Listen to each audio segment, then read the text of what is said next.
Welcome in, everybody. This is Coach Chosen and author LaWanna Kelly. I am the missus, and we're talking about surviving our marriage.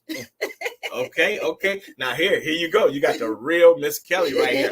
Her marriage. Now we starting off real good, aren't we? Her marriage, surviving her marriage. Okay. And listen, we want you guys to like, comment, and share. It is so important. Hello, welcome in, everybody. Happy New Year's to each and every one of you guys. Listen, we're talking about surviving marriage, and listen, we're 10 years in marriage now. Some of you guys might be a little more far in, but we're talking about our experience and how did we get to this point. Was it easy? Absolutely not. Nothing is easy in life. Absolutely nothing. Whatever you want in life, that you got to work hard for it. And that's the reason why we're here, that if you want a marriage to survive, you got to be able to work hard to make it that way, right? It's so easy to walk away from whatever it is your responsibilities are, okay? So let's just dive in on surviving marriage. Welcome in, everyone. Now, Miss Kelly, I want to...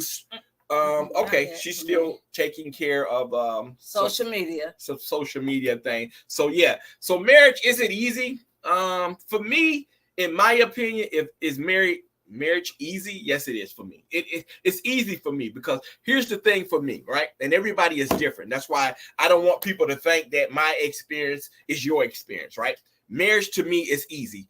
You understand what I'm saying? Why? Because I like being married. I like the challenges. I like being able to talk things out. I know that I'm going to run into problems, and I love to solve problems. So if you're not a problem solver, you might be in the wrong business getting married, because you're going to run into some problems, whether it's financial, people coming into your marriage, family members coming into your marriage and things like that. It's going to be challenging. And you got to be that person to be able to, problem solve in there, right? And then be able to talk to your partner as you're trying to solve those problems with family members, and be able to talk to her or him, in the process, and keeping them, in a good place, right? So it's not easy, but if that's something that for me that you love to do, then it's going to be easy. For me, like, with Miss Kelly, it's easy for me because I like being able to, take care of her, solve problems. I've learned along the way. I went through a lot of things in my life also. So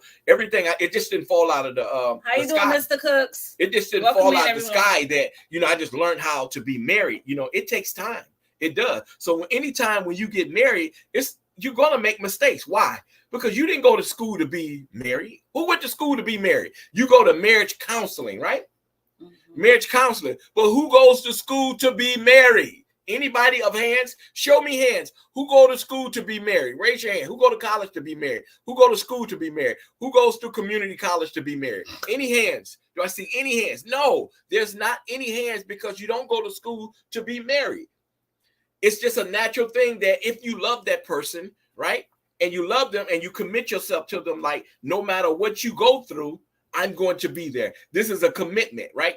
And it's not about finances, that I'm getting with you on a financial gain, or I need to gain something from you. If you're getting into a marriage to get in there to gain something from somebody, it's not going to work. Anytime when you get to in a relationship or a marriage, if you're looking for a gain, it's not going to work. You got to get, in my opinion, into a relationship saying that I just want to be equally yoked with this person. I want to be loved. I want that person, however that person was born, whether it's a woman, I want her to be a nurturer for me. That's what I'm looking for, a nurturer. You understand what I'm saying? And then for women, you're looking for, a man, an alpha male that's going to protect you, that's going to be there for you, that's going to talk to you, that's going to, hug you and do the things that he needs to comfort you. You understand what I'm saying? So if you look at financial gain, you're going to have a serious problem on your hand. If you're looking at going into a relationship, if you're looking for any financial gains, that's just my opinion. Now, when I got with Miss Kelly, it wasn't about a financial gain. She wasn't even there yet, as far as financial. I was looking for somebody to, nurture me, comfort me. I needed a woman in my life. I was missing something. It wasn't that I was coming into something where I was missing finances, and I wasn't even financially there where I needed to be, but I wasn't looking for something. When you look for something, if you're getting into a marriage, you're looking for long term. long term. So if you're looking for somebody that has a special kind of body or special kind of this and that or a special look, then you're looking in the wrong place, because in my opinion, your relationship will fail. You got to look for somebody that's going to be equally yoked with you. That even when my wife met me 13 years ago, was it? We'd say we on the 13th year. 13 years, right? Fortunately. 13 years ago, when I met her, I had hair. Right? Yes. I had a head full of hair, wavy hair. I mean, my hair, I had good hair like my daddy. My daddy had some His good waves hair. made me seasick. But the thing about it is that you're going to change as you get older. Things are going to happen in your marriage, in your relationship. Things are going to change, and not always for the good. So we got to understand that we're not going to look the same. So if you get with somebody based on how they look, you're in trouble again. Can I say that, people? You're in trouble again, because that person is going to change. I'm not the same person 13 years ago. I'm not. I don't look the same. I have some similarities to how I used to look. I mean, you're still sexy. There's some similarities. There's similarities of how I look, but I'm not the same person 13 years ago. No. You're not the same person 13 years ago. So as you move along, you're going to change. And when you get into a relationship, you got to understand there's going to be change.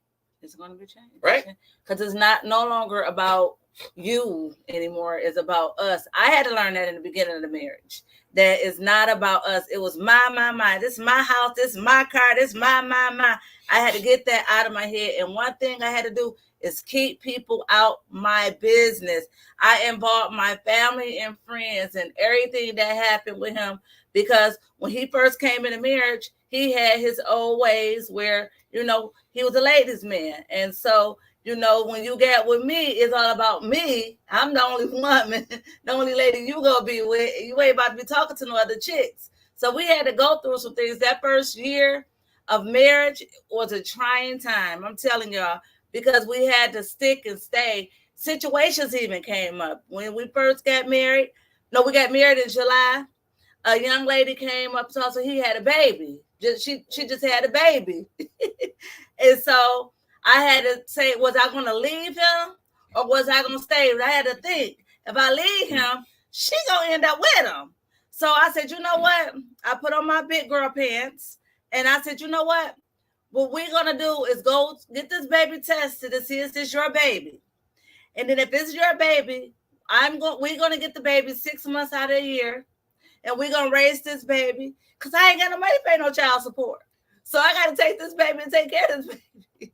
But here's the thing, right? She just told y'all, she came in, and this is how we're being transparent, right?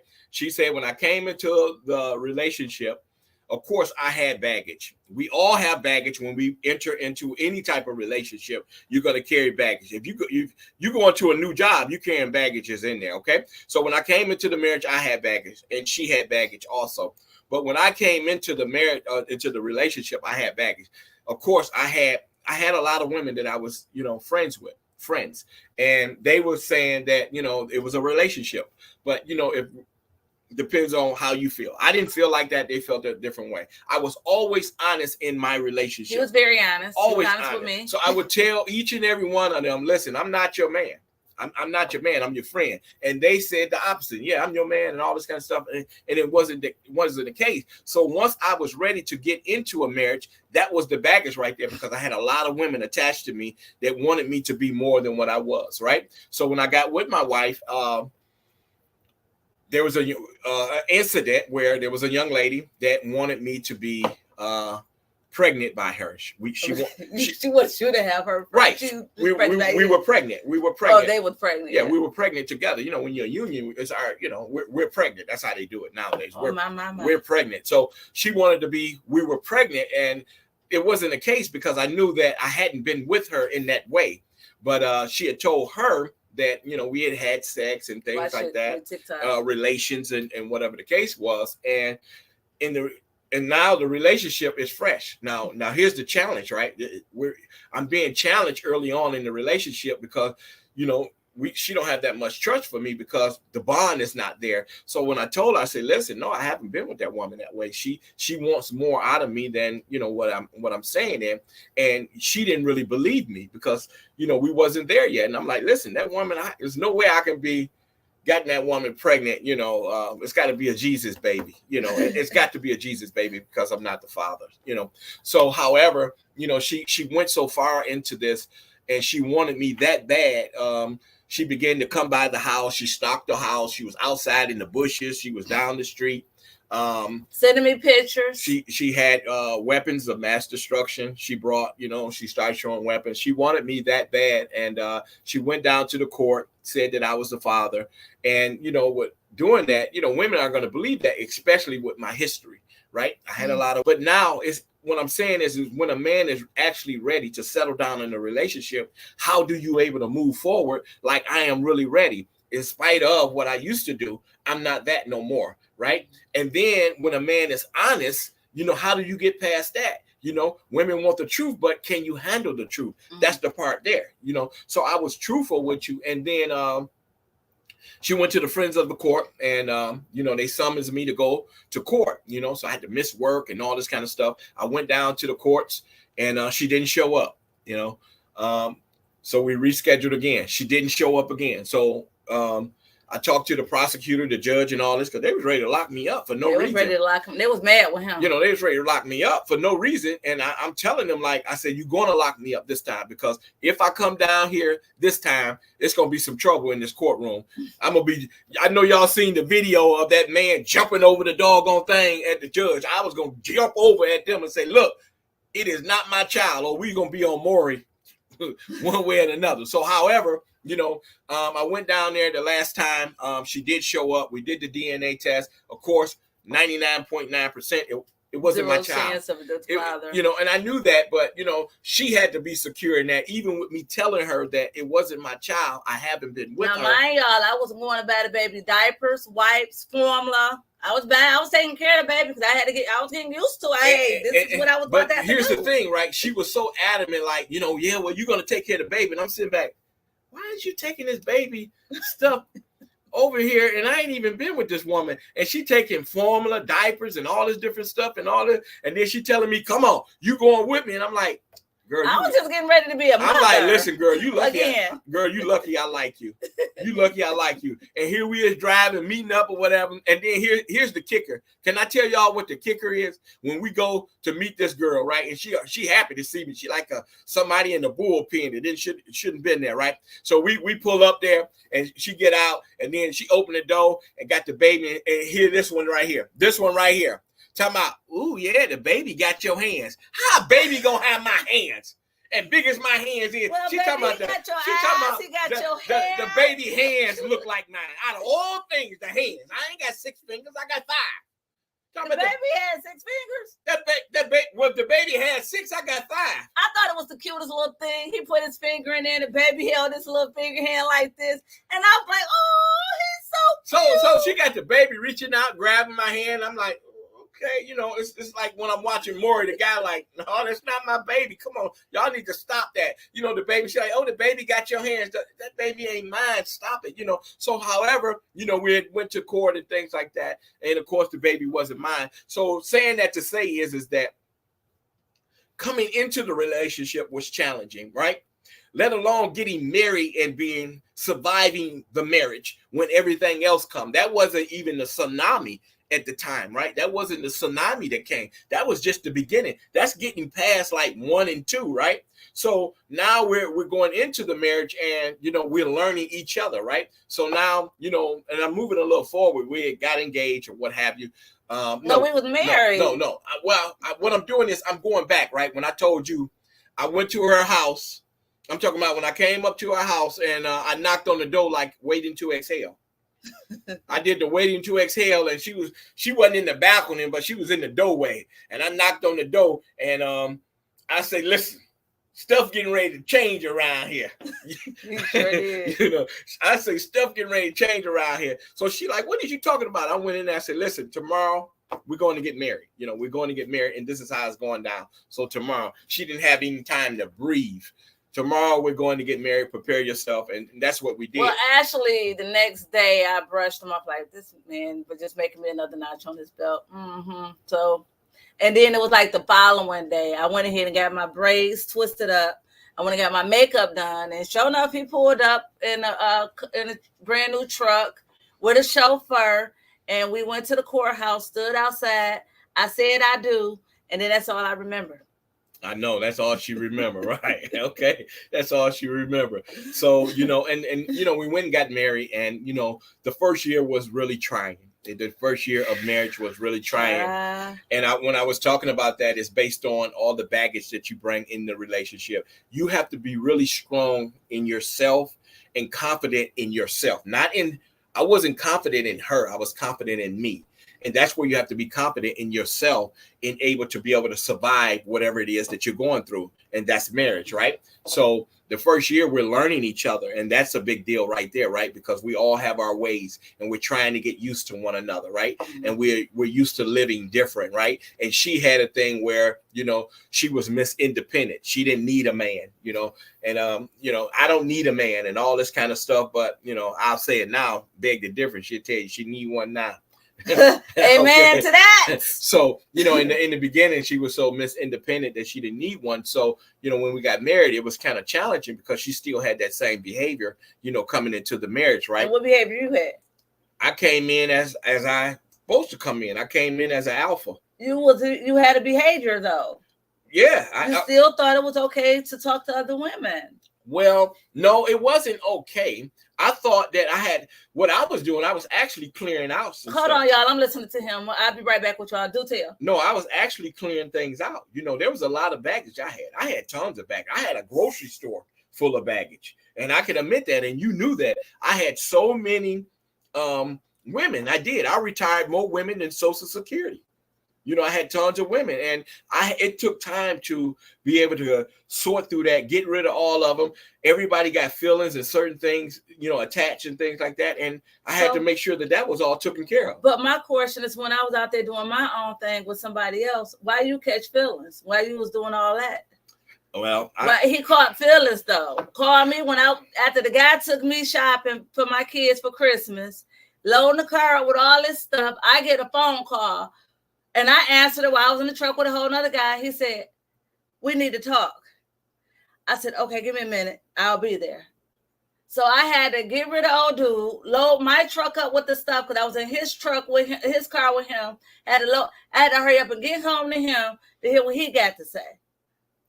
I'm gonna tell you guys this, and I gotta tell them how I got busted. I'm gonna tell y'all how I found out. Some people may agree with me and some may not, right? And this is just the way it is. I don't make the rules, okay? For all y'all on here, you on here and you on here. I don't make these rules. It's different. It's different for men. I'm sorry. It is. And in a lot of aspects, it's different than men. It is. And, for you to get busted, it was different for me. But why did I have to get busted? This is how I found out, guys. He's watching me. One day he said, he liked to he said, how did I get rid of all the women? It wasn't easy. Let me tell you. He changed his phone number. Well, that I had to I changed my phone number. I did have to tell, women that, that I could no longer even talk to them.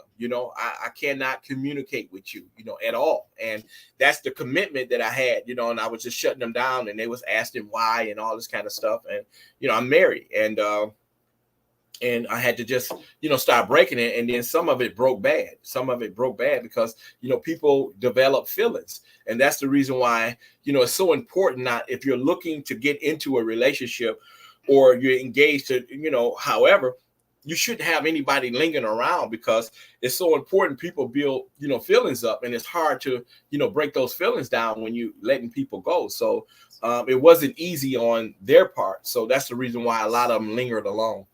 And see, I found out that he was paying attention to my moves while he got all these women. He watching little old me.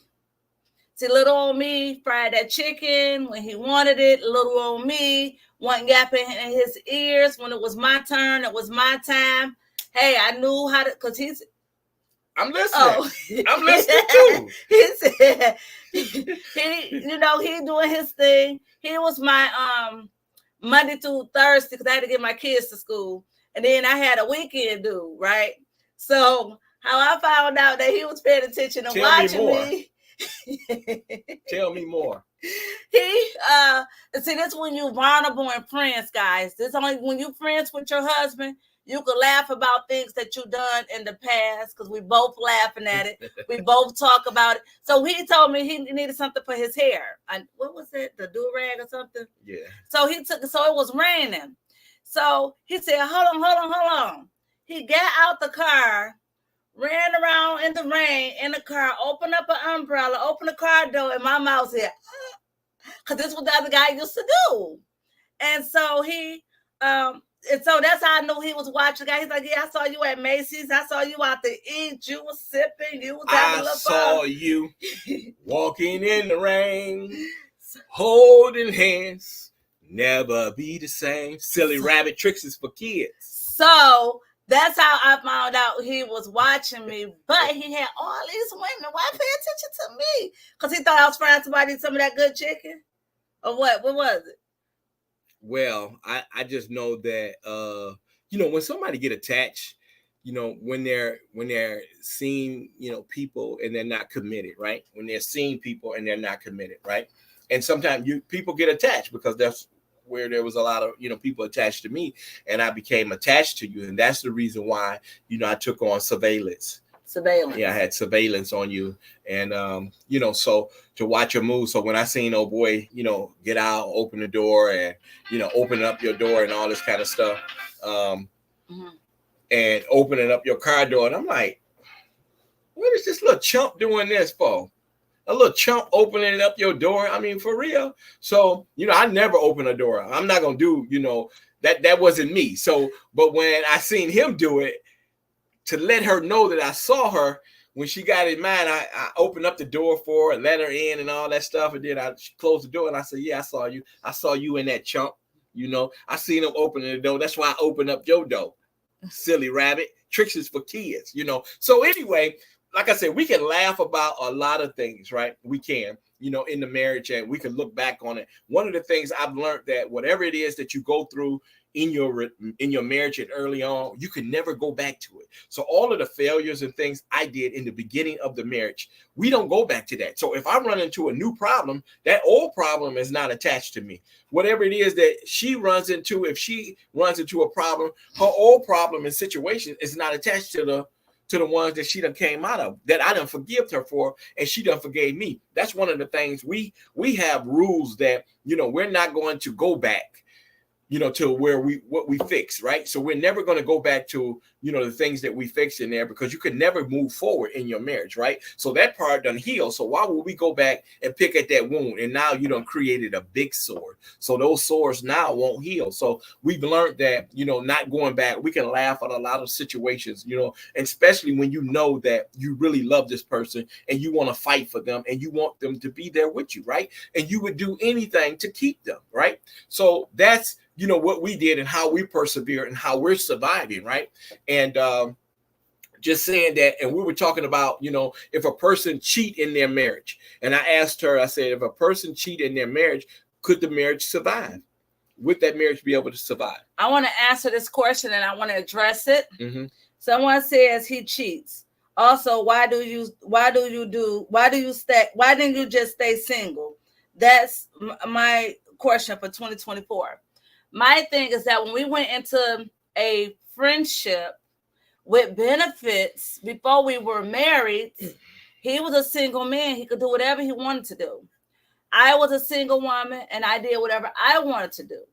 It's just the first year of marriage, it's kind of hard to just shed everything off. But it wasn't that he was going out with women. It was just phone calls kept coming to the point where he deleted his social media and he changed his phone number. It takes time. But, and I was in his head, I was in his ear, but he never cheated on me physically. Phone conversations and things like that, we was able to get through it. That's why I stuck and stayed. Well, the thing about it is that, when you're truthful and you tell your story that, that was early on in the relationship. I told her in the relationship early on before we got married, right? And we were just seeing each other and, dating, so to speak, right? And she said she had caught feelings for me. She really had failed for me. And she was putting everything down for me. And she told me, she said, I love you. I am in love with you. Sure. And, I was in her house at the time, and she said, I'm in love with you. And I told her directly, and I didn't lie. And see, that's the thing about what you just read. Sometimes people want people to lie to them. They're rather the lie than the truth. I told her that, no, I'm not in love with you. I don't feel the same way that you feel. Some men, and that's the reason why relationships don't work. A man gonna tell you whatever you want to hear. Yes, I'm in love with you. I'm over the hill with you. He gonna bring you flowers in there. Yes, I'm in love with you. Listen, this and that. No, I didn't come to her like that. I told her, no, I'm not in love with you. He sure did, but he was honest. I'm not in love with you. I got friends, that I have and things like that, and I'm not in love with you.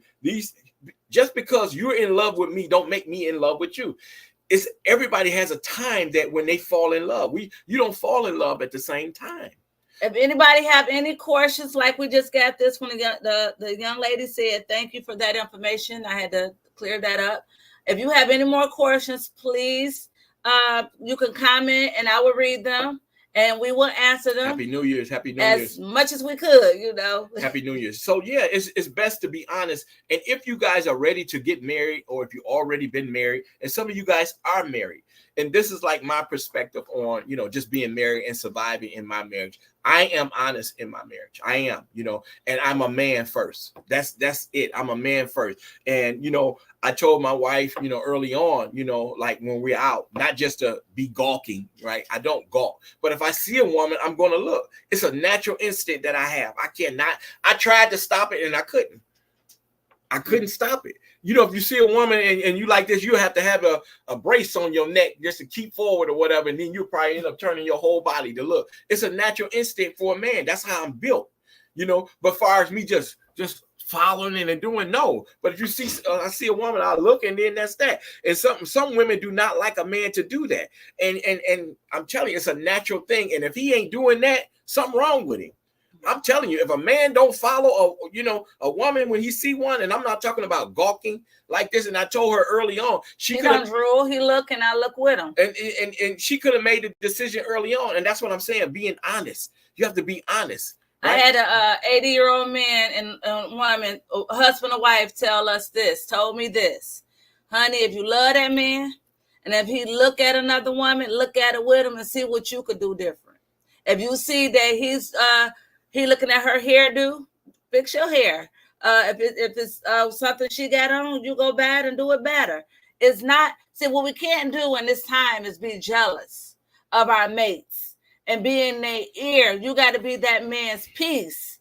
That's how I won this man. I wasn't his problem. And even though it was 13 years ago? 13 years ago is when we met. We've been married 10 years. This year be 11. And I was his peace and I wasn't his problem. I let him go ahead and be that man he wanted to be. Because guess what? I was out there being a woman I wanted to be. And then when he got ready and got sick and tired of being sick and tired, hey, I got tired of being sick and tired of being tired.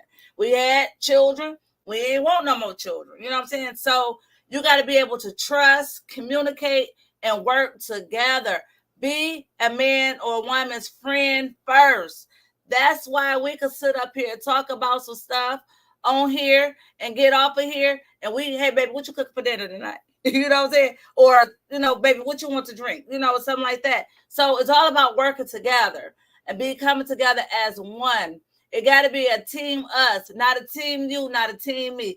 We got to stand together, pray together, and work together. And that's what we do in our marriage. That's why we're thriving. We see so many marriages broken and not lasting because they don't know how to work together. That one, just imagine if I would have ran that first year and I would have been probably still out here single. She said her ex did that a lot. My ex did that a lot. Where's you reading from? Look at it on yours with other women. And like I said, it's like I say, it's not that, it's not what you do, it's how you do it. And I'm gonna say that it's not what you do, it's how you do it. If you did that thing out where you just gawking and looking all the time, then that's a different thing. But I mean, just noticing women, that's what a man does. That's his nature. That's like a lion. He's a predator. He's gonna eat. you know, and a man is going to look at a woman when he see her. And I'm telling you, that's his nature. That's my nature. You know what I'm saying? But he would tell me, I'm like, dang, babe, you seen that? What, she walking the dog? I ain't seen what you see. I'd be like, dang, watch out for that deer that's crossing the street. You don't hit that deer. Just being funny about it, because like, what you looking at? She's already seen a deer. She's already gonna notice it before she see it before I even see her. So I just tell you though, if you want your marriage to work, you got to be you got to be on the same level. You got to understand. You got to not allow her to be a woman. She's going to be a woman. You can't allow her to be what she was born to be. You can't allow me to be a man. That's what I was born to be. You understand what I'm saying? So when you know your boundaries, things will work out. And you got to have trust. Most importantly, you got to have trust in your relationship. Trust is one of the main factors. You got to trust them. Like being on social media, you having women on in your Please DMs tap the screen and share the lives. Tap the screen and share the lives. Trust is one of the main things, coming into that. Whether you fell short in your marriage or in your relationship, if you fell short, if you're going to be with that person, you can't hold what he did or she did. You got to trust them. Or if you don't trust them, then leave them. And can I tell y'all too, let me tell you this too. When a man and a woman come from different walks of life, when he came in, he had unhealed childhood trauma. When I came in a situation, I had unhealed childhood trauma. So I knew how to handle things the way I knew how to handle. I was argumentative. I'm snappy. I was being me.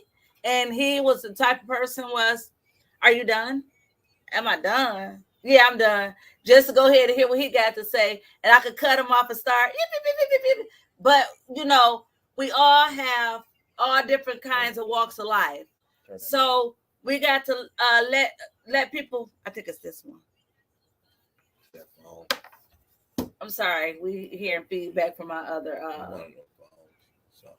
But yeah, trust is one of the main components in a marriage and a relationship. That is the main thing that's keeping that engine running. And no, I wouldn't say the main thing. It's one of the main things that keeps it running. But the main thing for us as believers, right? Not Christians or religion and things like that. As believers, is putting God first in our marriage. That's one of our main focus that keeps us, equally yoked. It keeps us whole. It keeps us on one accord. It keeps us on the same level. It's making sure that we have God in our marriage, and that God, that's Jesus Christ, that we have Him.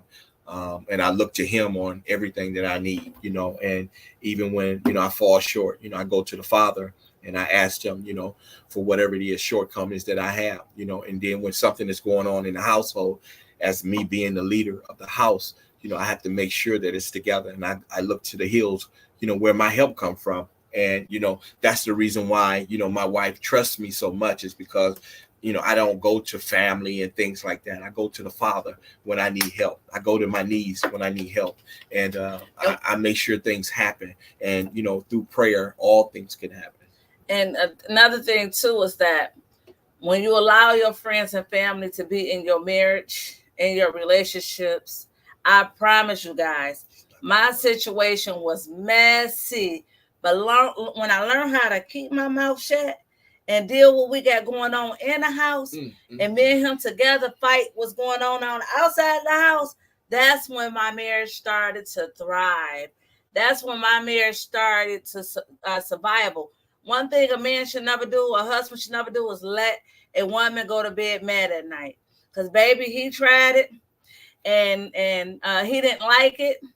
And it was a situation when he went to work, and I was waking him up and pushing him because I wanted him to hear what I had to say. He didn't listen to me. He just slept and got up and got dressed and went to work, didn't take his lunch.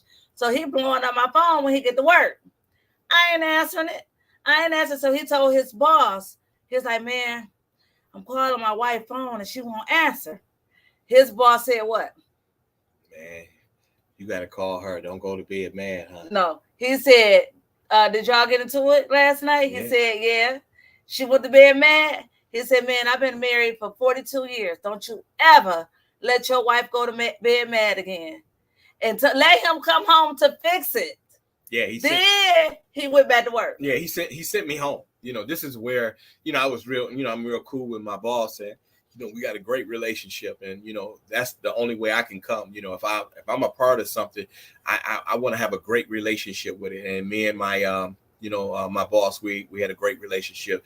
And when I talked to him about what was going on, that we had a little words and stuff, and went to bed mad. He sent me home on the clock. I was getting paid to go home and make it right, and we learn as we go. And he'd been married for 40 some years. And he's like, no, you can't do that, man. I got to let you go home, because anything can happen, and you don't want to have that guilt where you're living with that type of guilt for the rest of your life. So he sent me home and, made it up. And he called, and she knew what was going on, and we fixed it. So, we learned as we were moving along how to do, and we had some great people, helping us out along the way to get us to married people. We could fight into married folks, not no single folks. Married people cannot get single advice. I'm sorry. You cannot get single advice. His boss sent him back home. When he got off work, his boss went out and bought me some flowers, but gave it to him and said, tell your wife everything gonna be all right. He came home with a dozen of flowers for me, and he just learned how to treat me from that point. And I learned how to be a better wife. What me and him used to do was lay in bed, tell each other some things, and some things was hurtful for him and for myself. What is something I can change? What's something I can do? We used to have meetings of the mind. Like, what could I change? Now, 13 years later, we don't have to ask each other that. Is anything I need to change? No. Okay. I understand the process, but at the same time, like another thing that we had, and, everything don't work for everybody, but me and her, we would sit down like we are now, right? And we would let each other know that we only have 5 minutes to vent. There's a 5-minute vent period that if we're upset with each other, this won't go on all day. After 5 minutes, there's an absolute that you got to come out of it. And people like, how can you just come out of just being mad and rampant and raging and all this kind of stuff? Something didn't go your way. The car didn't get fixed. The bill didn't get paid and all this. And I'm supposed to just sit here. And then after 5 minutes, I'm supposed to just go, bloop, hey, baby, everything good. Yeah, that's how it's supposed to go. You train yourself to be better. And this is what we done. We got a 5-minute rule. To one of us got to fix it, whether it's right, whether it's wrong. Now, majority of the time, I'm the wife. I fix it 5 minutes within. And then sometimes if I'm being too stubborn, he'll come and like, no, you gonna fix it. Yeah. No, then we get into an argument. No, who gonna fix it? No, you gonna fix it. No, you gonna fix it. He like, well, give me a kiss then. I said, no, give me a kiss. And we just end up kissing. Because the thing about it is this, with your children, you'll get mad with them, but you won't go out and spend a night out on your children. You won't go find another kid and not be their mama no more. No. So you got to learn to be, you got to do that in your marriage. And that's how we taught each other. This is how we move. And then it was another situation where when I used to fuss at him, he'd say, well, come on, let's go down there and talk to your pastor. You go to church every Sunday. I want you to talk to your pastor the same way you're talking to me. I said, no. He said, well, let's go down to the courthouse. And I want you to walk in the courtroom, and I want you to cuss one of those judges out. I said, no, I ain't doing that. He said, well, why would you do that to your husband? Why would you do that to somebody that you love more than them? That's my point there in a marriage. And, people have to get there, right? That if you love somebody that much, you wouldn't have the audacity to disrespect them, to call them out their name and things like that, because you love them that much. Mm-hmm. And for people to be that vulgar and calling people out of their name, if you love them, that's why I say all the time, love is an action word, people. Love is an action word. And when I gave you my yes, when I gave her my yes, that my yes meant that I would never call you out your name, that I would never put my hands on you, that I'll always be there with you through thick and thin, through whether you sick, well, or anything that you go through, I will be there. And all since I've been with you, and this is where, people have to have a witness, and there's always a witness that when I got with her, I never disrespected her. I never called her out of her name. And even when I was disappointed in her and upset with her, I never called her nothing vulgar out of my mouth. Nothing derogatory. Never put his hands on me. I mean, none of that. And when we would think that would be the case anyway, right? Let's just say that. Well, that's the way it's supposed to be. Absolutely. But that's not the way it is. in every situation. When married couples get in, in an argument, there's B words and you are H, and they don't went back to your past and saying what you used to be and all this kind of stuff. No, that's not what I do. When I committed to you, I committed to you, right? And like I said, I won't go down to the courtroom and I'm looking for mercy, right? I'm looking for mercy, and the judge can give me 15 years to life, and I'm in there getting ready to cuss him out. No, I'm not.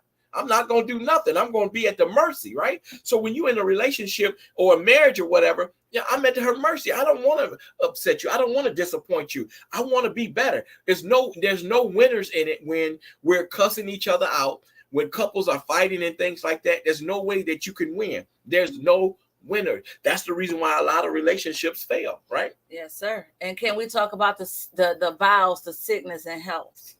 Now, back in 2016, because we got married in 2013, my husband fell ill. He had a heart attack. He had a stroke, early on in the marriage. So he fell ill. So what I did is nurtured him back to help, got him together. Then he went through some great losses. I stuck by his side, stayed by, being the supportive wife I am. And when I fell ill and I couldn't walk anymore, I thought that he was going to leave me. I thought he was gone. I just started walking back last year, March.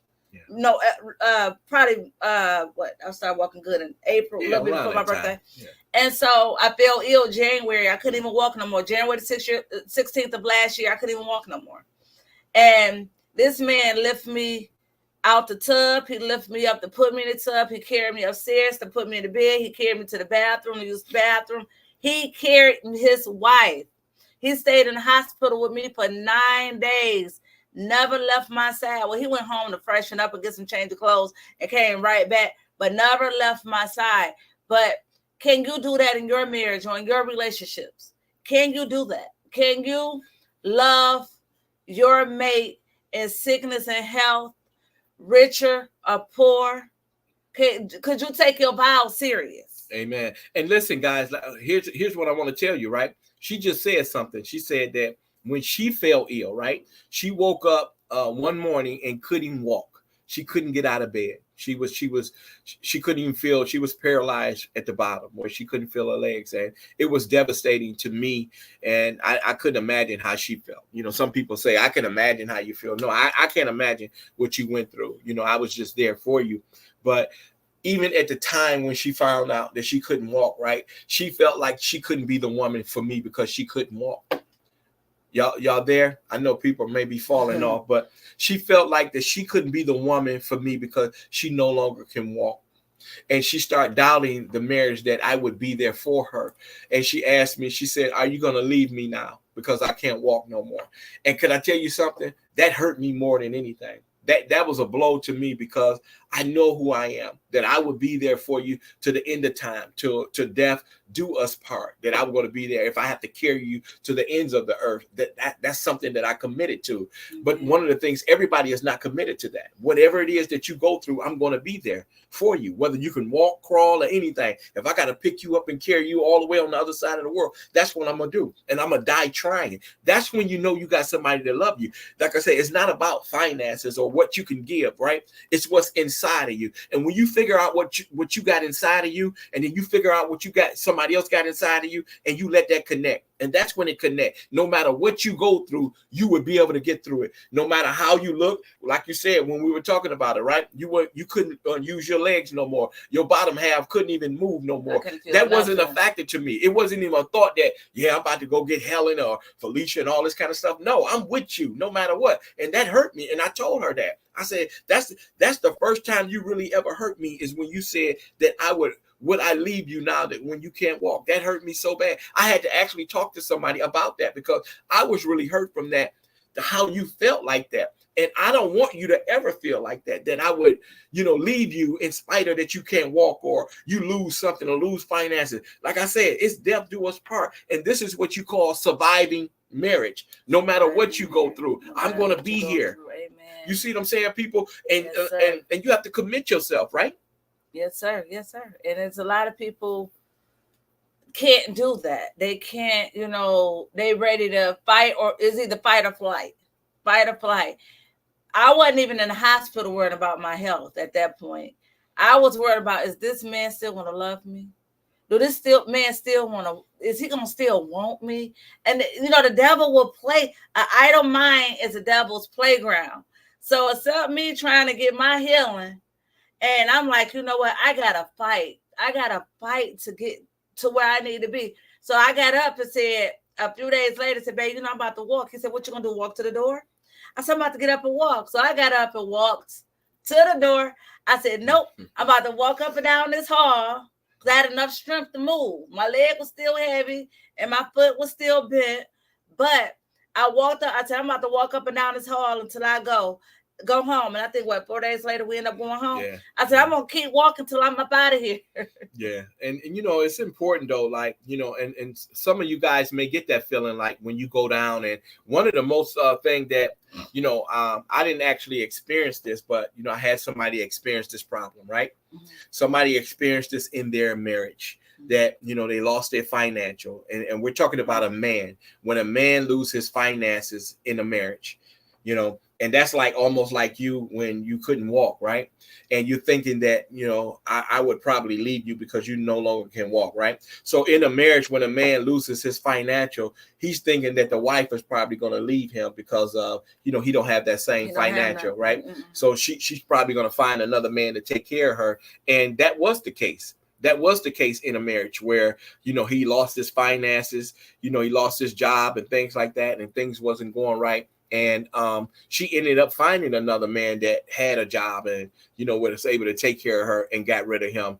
And like I said, it wasn't the only reason why she was there is because of financial gain. And you can't be there for financial gain. Some people get married in relationships for the wrong reasons. And that's exactly right. And when she got into that other relationship, can I tell you something, people? It didn't go good for her.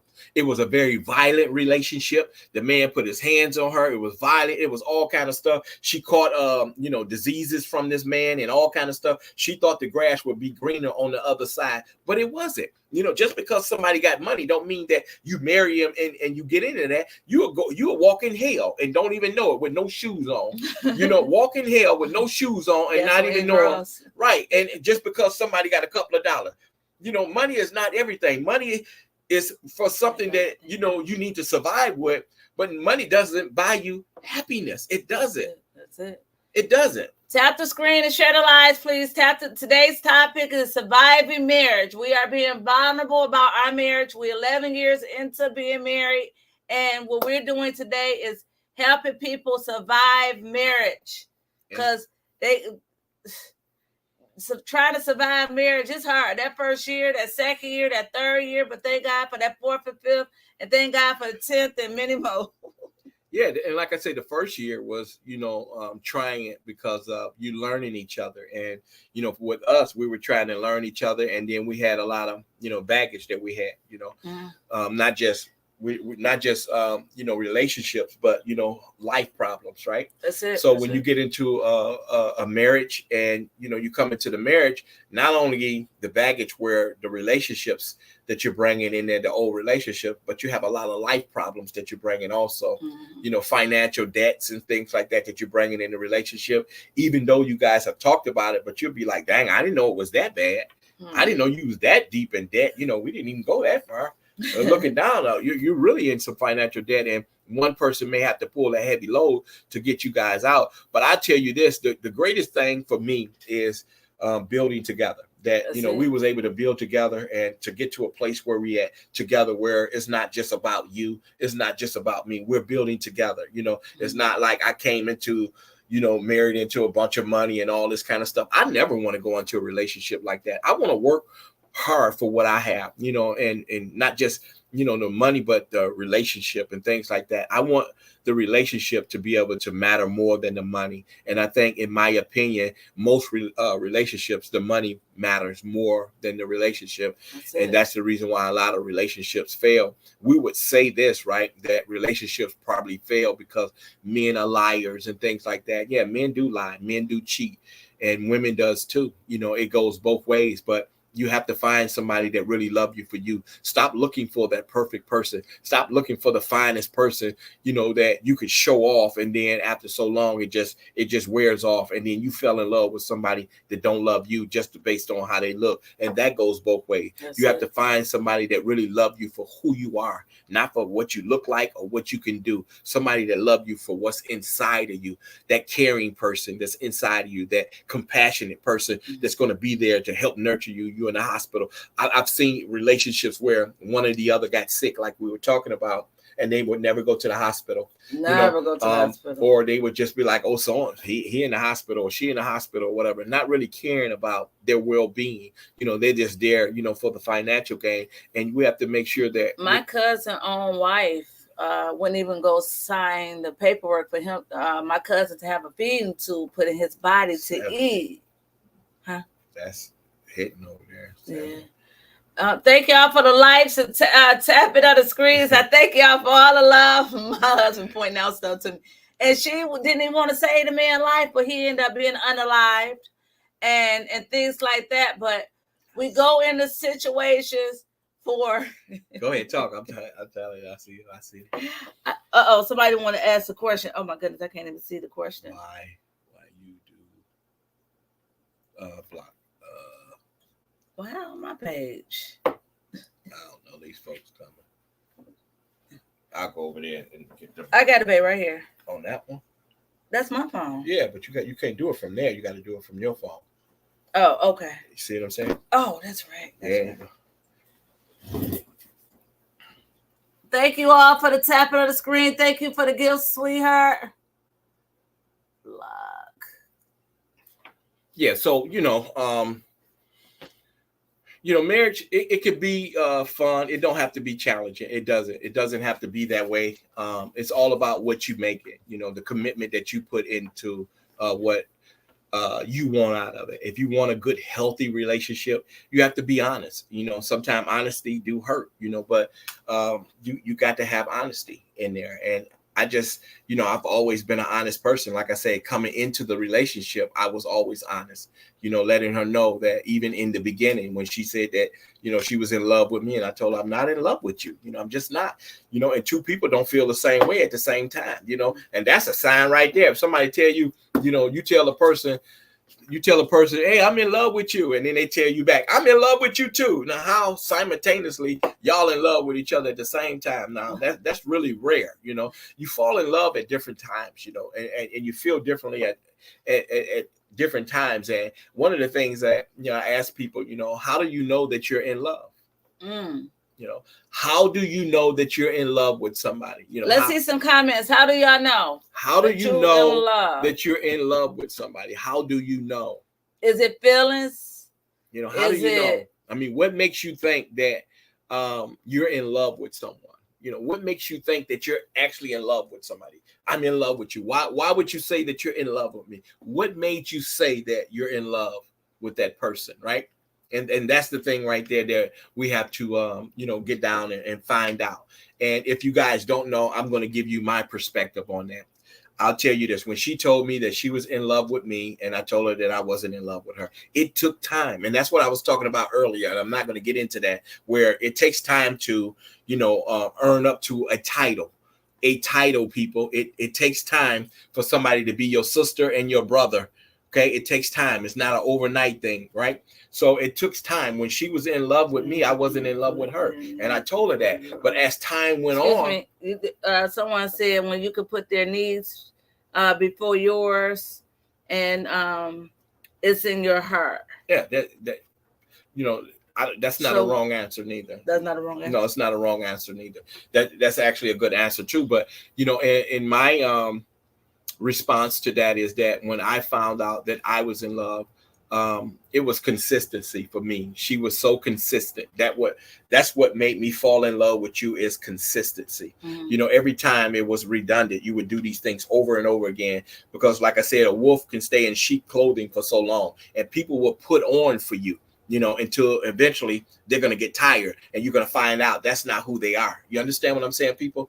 They will put on, they'll tell you, and they do this and buying flowers and doing this and that and such and such and such and you'll find that the chart, you'll find it'll go up and then the chart will start going down, and that's what it'd be doing, going down in the spiral. But however, I found out that I was in love with her. It was her consistency. She was so consistent in what she was doing with me. It was redundant. It was over and over again. I was like, wow, she's doing this over and over again. And then when you take a look at everybody else, you take an overlook of everybody else, you're like, dang, they saying the same old thing. They're not doing what they're saying they're going to do. And she was just consistent. And I was saying, I can see this in my life. I can see her being consistent in my life. And she kept doing it over and over again. And I said, this is what I want, that, if I fall ill or something, that she would be there for me, that she would, nurture me, that she would cook. And she was just doing these things over and over again. And I was like, wow, this is consistency. So I fell in love with consistency in the things that she was doing, not just telling me she loved me, but showing me that was consistent, right?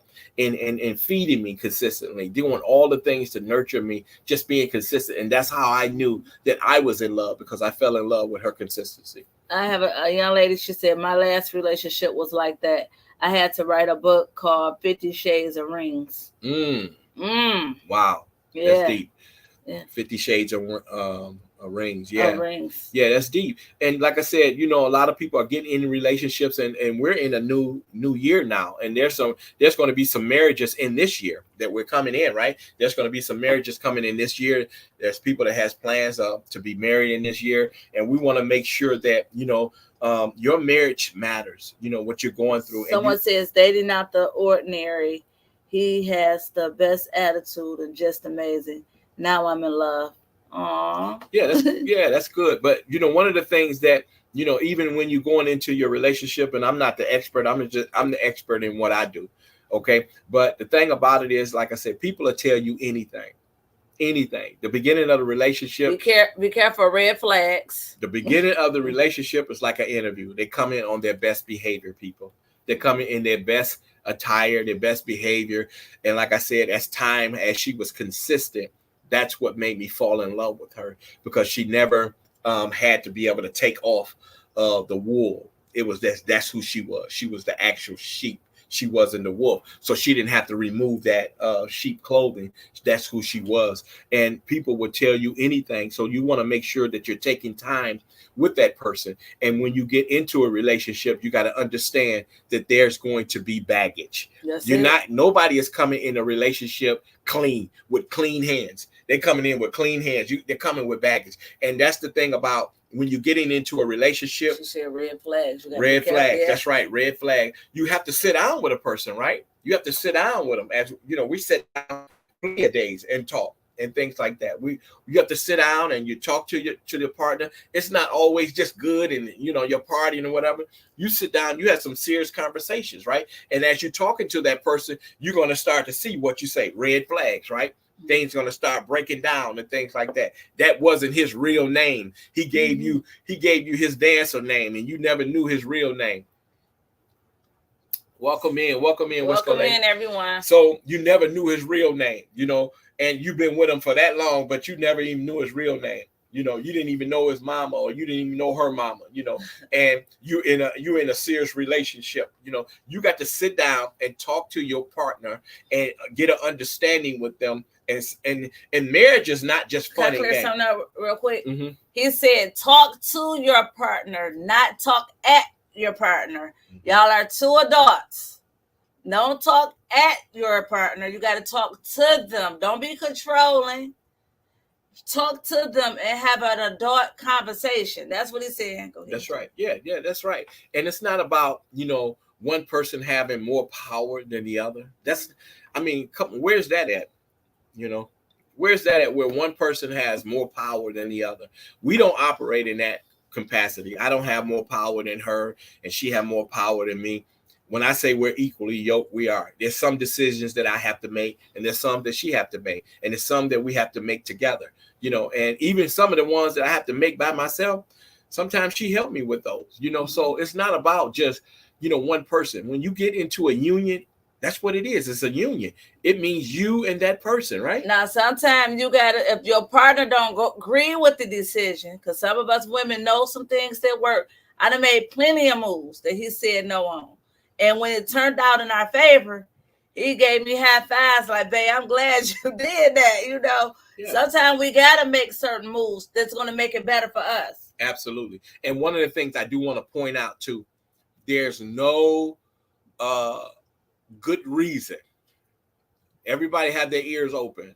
There's no good reason for nobody to ever Tap put their the screen, hands on share the you. live. Thank y'all for the gifts. I see the gifts. Thank y'all so much. There's no reason for nobody to put their hands on you. None. Okay? I want to say that again. There's no reason to put your hands on anybody in that relationship. That is not. Okay? And that's your way out. If you can't come into agreement with talking, then you shouldn't be in a relationship. You shouldn't be in a marriage. There's no way a man should be putting his hands on a woman just because she got a mouth on her. Because when I first met her, her mouth was yan yan yan yan yan yan yan yan yan yan yan, and I was like, oh my God, you say? But it was no reason for if you were not in agreement for you to put your hands on her. You walk away or you leave that relationship. Don't put yourself in a position to lose, right? Because you can never come back from that. Once that's who you are, that's who you are. But can you recover? Not with that person, because they're going to always remember what you did. They're going to always remember that you hit me. So we don't want to ever put your hands on that. If you get mad, then you leave. If you think the relationship or the marriage is that toxic, then you need to leave.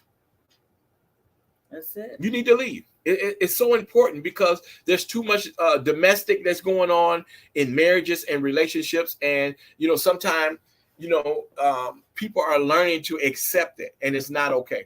It's not okay to have someone in a relationship if they're not in agreement with you, or if you do something that's not pleasing to them, that they put their hands on you. It's not okay. I have a comment. She says, we have to let each other know neither one is perfect. Accepting, understanding. Could my mods please mod if you can? We're gonna clear it out. No, don't turn off. No, so let's turn off the comments. Just push the X. Just swipe it down. Okay. No, it's right here where I got this at. So okay, guys, we have a need mods because we got to keep blocking, folks. We're just trying to have a good old time and encourage marriages. And of course, you got people that's coming in want to be negative and things like that. That's all as well. Thank you, Miss Penny. Yeah, when you see that, just go ahead and when you can, just remove them. Because. One thing you got to understand, even like this is a prime example, like when you having people, come on and they're saying certain stuff that's even out in the world or even in your family. You have to make sure that you got to have a mod in there. You got to be that mod. And, you got to say, hey, no, I'm not having you in my relationship. It's not good to. And one of the things I know that women, y'all are so bad at this. The minute you get into it with your husband, you're on the phone with your girlfriends. Come on with that. Girl, let me tell you what he did. He did this. Now, mind you, when y'all make up, she's still mad at him. Now, mind y'all. She called her girlfriend and she telling her girlfriend, I'm upset, or he came home late, or this and that, and all this kind of stuff. And then you got to understand that she may not be in your best interest. Right? She may not be in your best interest. I had friends coming telling me my husband, they seen my husband in a car with another woman. They seen him out with talking to other women. My husband laying right next to me. He right with me. And I put her on the speaker. What? And I'm like, babe, say something. Yeah, it's crazy. It's crazy that's the thing about it though. Like, she had that experience where, they would say that, I'm somewhere, I have a woman in the car with me, and then I'm right there with her. And when the call comes, that's it. Adore says she got friends that are taught to God. Yeah. And, people, and they may not be in your best interest, and there's been plenty of times where, women have called and with her, and I'm like right in bed, or, like right here now. And then they say, well, I'm in the car with somebody. That's the reason why you can't call other people and tell other people about what's going on in your relationship. It's not healthy to let other people know what's going on in your relationship. Can I tell you something? It's only healthy to tell somebody when you're being harmed.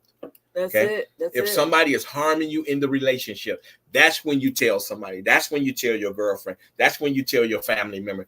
But if y'all are having disagreements and things like that, or he came home a little late and all this kind of stuff, or he spent too much money and this and that, that's no reason for you to be on the phone with your girlfriend or a man on the phone talking to his boys about his wife and things like that. You don't put other people in your relationship. That is a disaster for failure. The TV show you saw the other day where the man was tearing down a woman about her weight.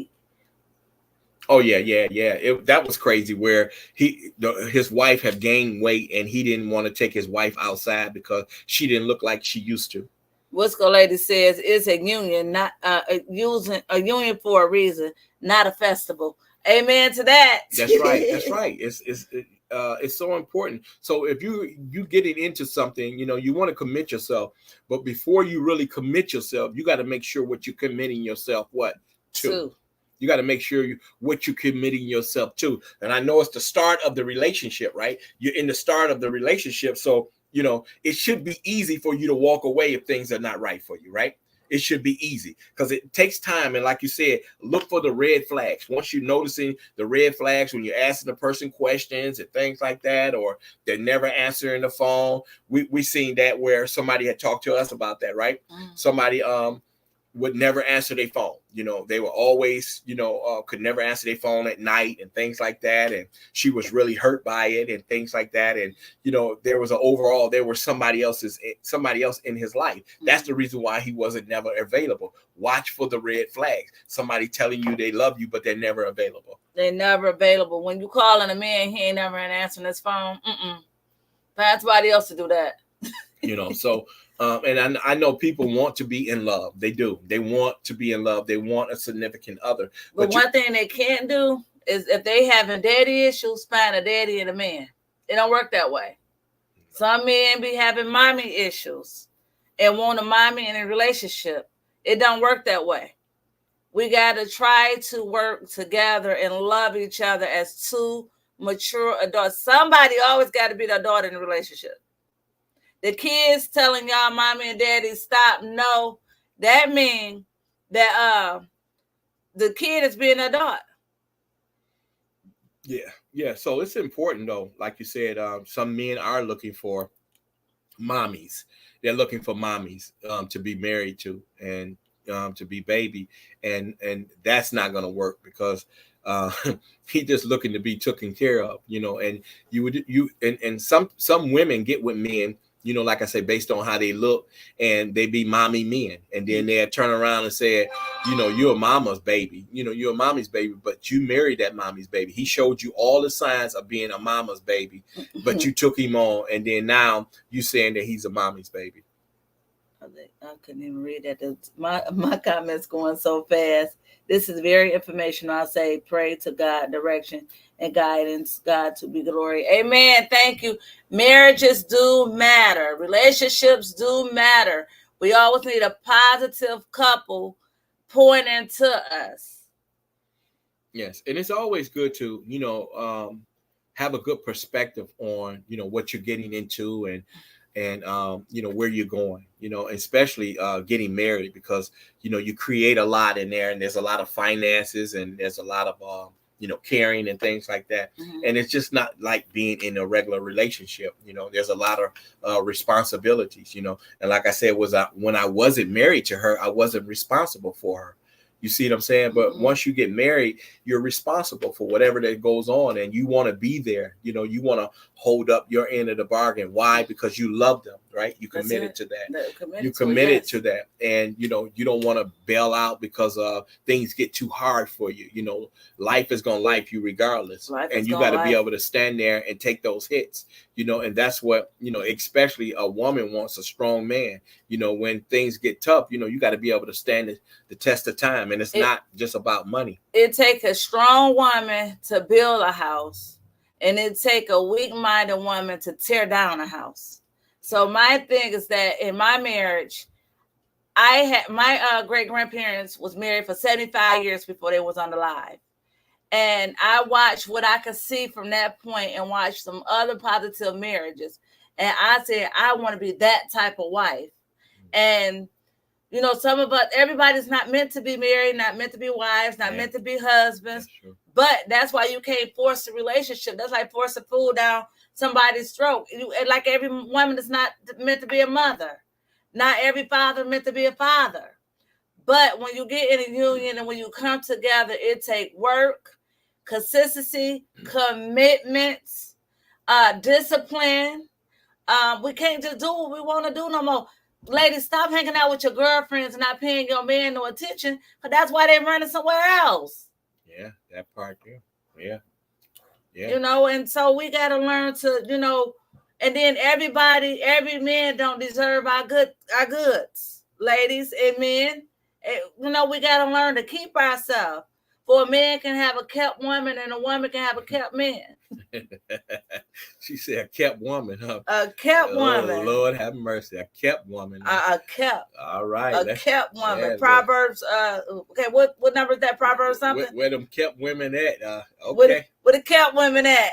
Raise your hands. Woo woo. Kept women. Woo woo. Raise your hands. Man, I tell you, you know, like you said, everybody is not meant to be, you know, married, and you know, marriage don't come with a book. Can I say this? You know, it's not a school that you go to be married. Can I say this? That I know of. At the midst of all the trauma and the ups and downs and failed relationship I had with men, do you know that I never thought I'd see this day? Really?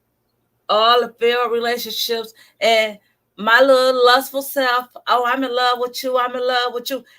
You can't be in love with every man, ladies. Come on now. But see, this was I thought with my young mind. But I just thank God that, you know, I was able to submit to God, resist the devil, and, you know, and the devil flee, that I'm able to be the woman I am today. I ain't always been like this, and he ain't always been like this. We was players.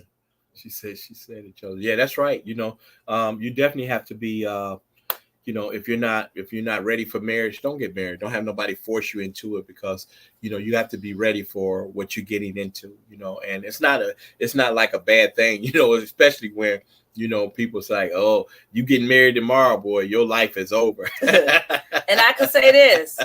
Your life is over. When I met him, he had keys to every woman's house that he was dealing with. His key ring looked like he was a janitor.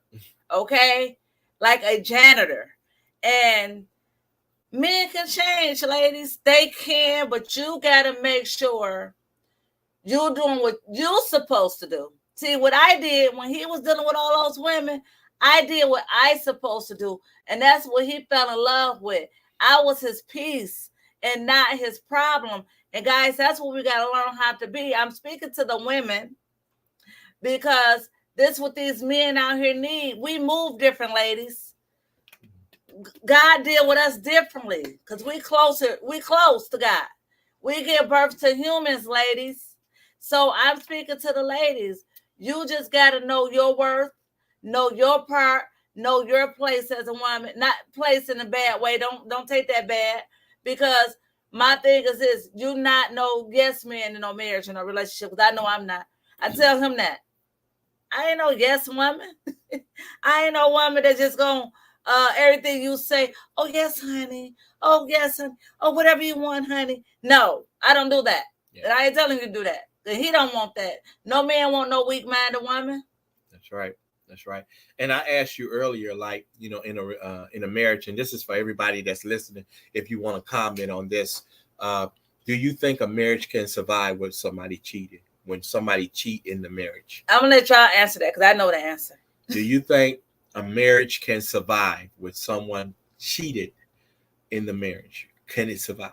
Please comment. Let us see y'all comments. Can it survive that?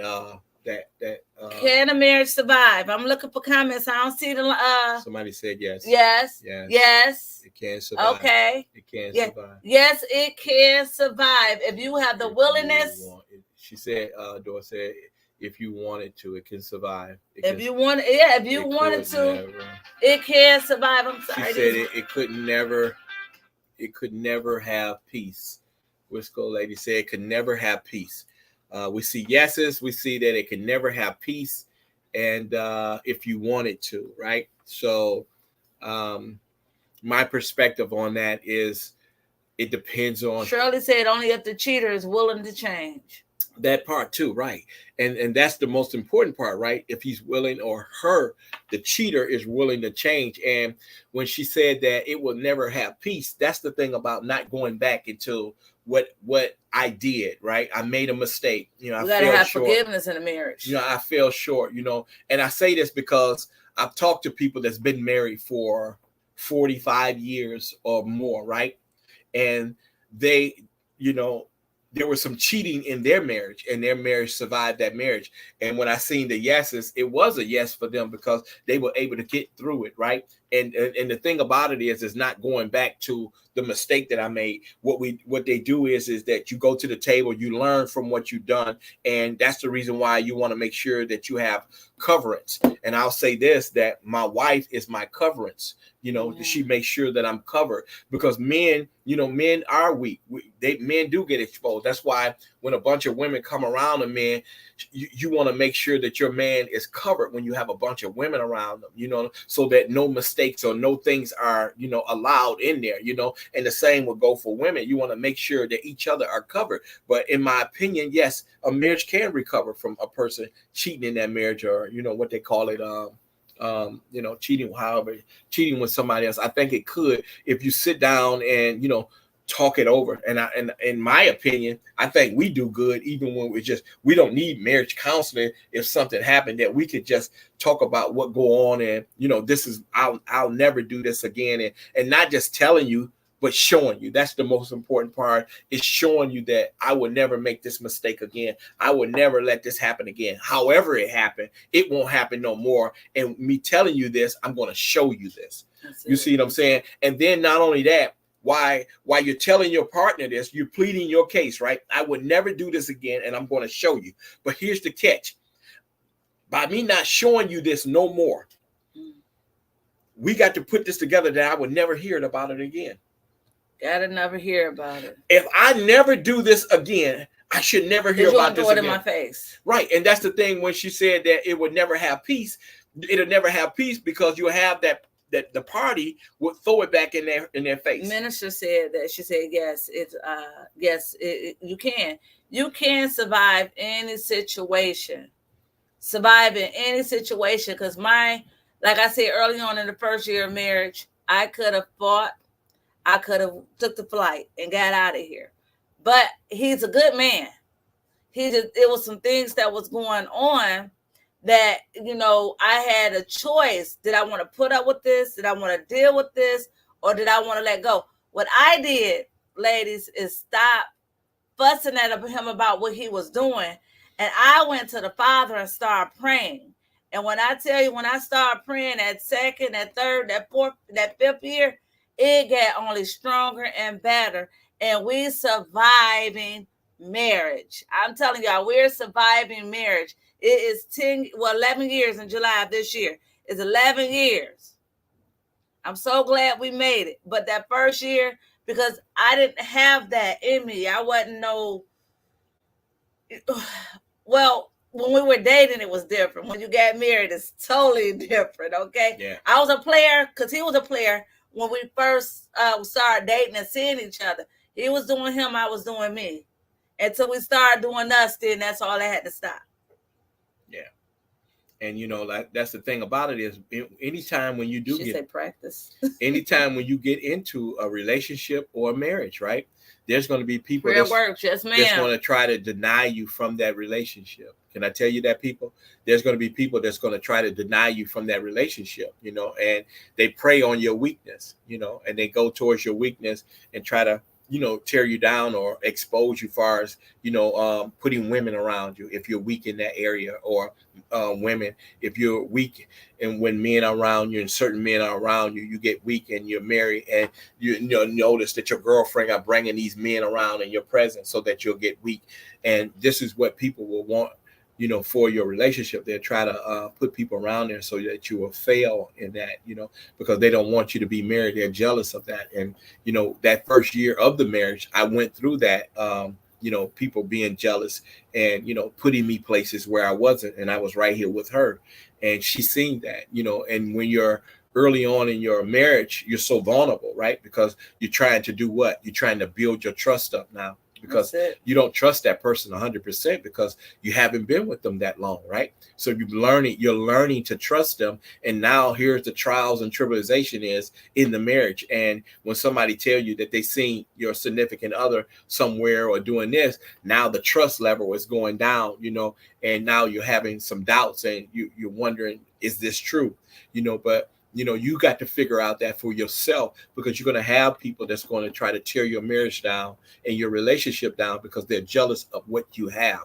And a lot of people want what you want and they can't have it. When they find a good woman or a good man, they want the same thing. And, like I said, we experienced that in our marriage, that, people even told us that they wanted to be like us. They wanted to be married like us. They wanted to be able to move like us. And like I say, we're not perfect. We're striving to be better. And that's the thing about it is, and, both of us have a good understanding of each other and we know who we are as a person. And that's the thing that makes it work. And the thing that really makes it work is that, we allow God to be in our marriage. And that's the strongest part of our marriage, is having the Lord in it. And, anytime when we get ready that we think that we're falling short, we go to the Father and, we ask for, him forgiveness and whatever it is. It's never been that bad where we got ourselves in real trouble in our marriage. We always been responsible, but we always working to be better. And that's why we make sure that we don't, and can I tell you what I call it? It's called maintenance. It's maintenance marriage. We do maintenance in our marriage, and we talk about things and, throughout the week, and she check on me because of things that went on in my life, losing my kids and stuff like that. That can be, traumatic. It can take you to a different place. People begin to drink and, get high and things like that when you go through trauma. And pain can make you do things, and she makes sure that she's checking on all of those things and mindful of that and covering me to make sure that I'm okay. And the same goes for her, because we're all vulnerable. And that's the thing about being there for your significant other. And marriage, like I said, it's not hard. It's all about what you make marriage. Just being there for that person and caring for them, and making sure you're mindful of not putting people in your marriage. And don't never try to be perfect and, make yourself look like you the Huxtables, because we see what happened with the Huxtables. That wasn't no perfect union either in the real world. So we just got to understand in every aspect that, in your marriage that we want to be better. And every day as a husband or, as you being a wife, that you're striving to be better, how I can be a better husband and how she can be a better wife. And that's what builds the marriage. It keeps it strong and, figuring out how we can be better. And even if you guys are in a relationship or engaged, you're always still trying to figure out how you can be a better person in that union that you're in, right? That, you're giving yourself your time to your significant other, that time that you're giving all to your friends and your girlfriends and to the internet and all these kind of things. Be mindful of that. Time is something that you can't get back. And the marriage is when you marry somebody, is that you're giving them, your time, not all of your time, but half of your time. So half of your time can't go to your girlfriends and the people out there in the world. That time has to go to your significant other and spending time with your wife or your husband. And then, say, hey, listen, it's not that you're asking for permission, but, is it okay, if I go and play golf, you want to make sure that, you've done enough for her and spend time with her. We don't want to be selfish in that, because you don't know, because you don't ask, right? That's it. You're right. You don't ask. So if you don't, and then you'll find yourself like, and she'll end up telling you, or he end up telling you like, you don't spend enough time with me. Someone says if a person want to cheat, they should leave. Well, sometimes they have it too invested in it, and they lacking something, they're missing something in the marriage and the relationship. That's why with my husband, I want to see what his desires are. I want to know what he wants. If he want me to have some purple hair, I'm gonna get some purple hair. If he wants some blonde hair, I'm gonna give him some blonde hair. Sometimes we got to give our men what we want, what they want. And a lot of people don't, Yeah, I think, like in my opinion, that if a person, you cheat and leave, I think early on in a relationship, you don't even know if you really want the person. I mean, I'm just being real, right? Early on in your relationship, early on in the marriage, and people say, well, you took the step to get married. How long did you know yourself before you got married? Probably a year, 2 years. How long do you take? And some people be engaged, 5 years and 10 years or whatever. I don't know what you're trying to get to know. And then get married 6 months later at divorce court. And it don't work. But one thing Chosen told me, I'm sorry. No, go ahead. Mm-hmm. But one thing Chosen told me, do not play with that D word. He do not want to hear divorce.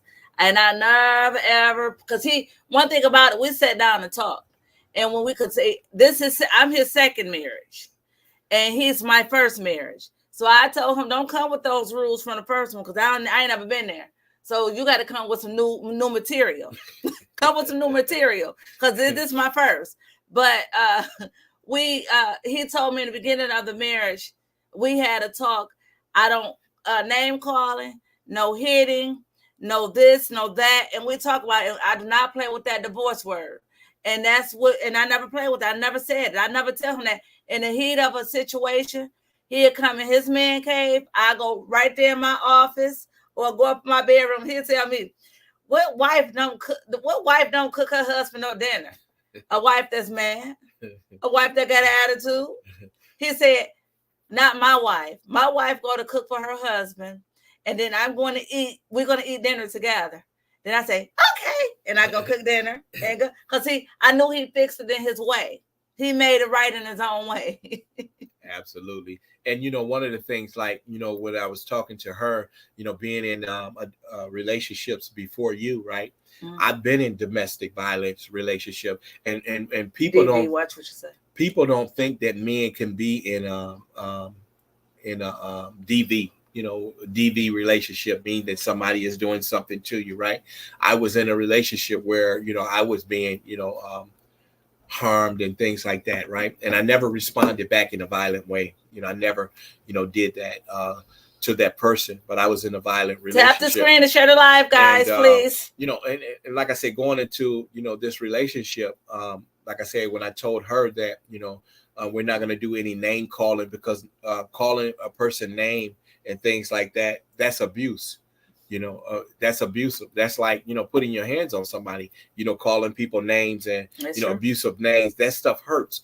And, coming out of an abusive relationship, and, people don't think men go through that, but they do. And I was one of the ones who have been in a domestic relationship where, I had to deal with that and, learn how to be able to move and walk away from it. And when women go through it, right, the domestic part of that is when people say just leave, it's not that easy to leave, because you have so much invested in that, right? Mm-hmm. And you have to work your way out of that relationship, because you guys accumulate so many things and stuff like that.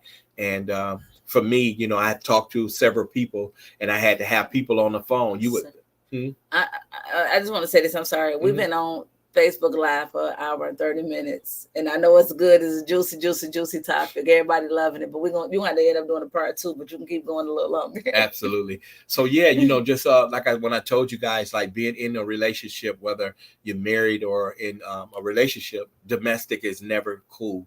And, coming into my marriage, I told her, like, the name calling and all of that thing, that's not cool. We're not going to have that at all. And I would never disrespect you, because when you know how that stuff feel, you don't want that stuff done to you, and even though that you may have the power over somebody to be able to do something to them, doesn't make you a big person. It don't make you win. So there's no winners in it. So sometimes that's the reason why, some people have to take that abuse.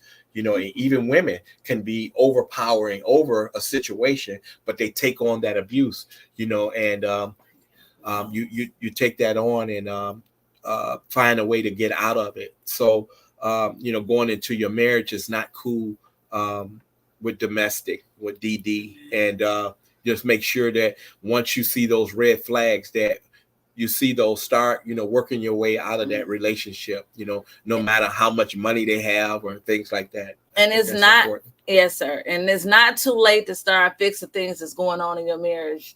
How did a woman abuse you? Oh, they want to know, how did a woman abuse you? Physically.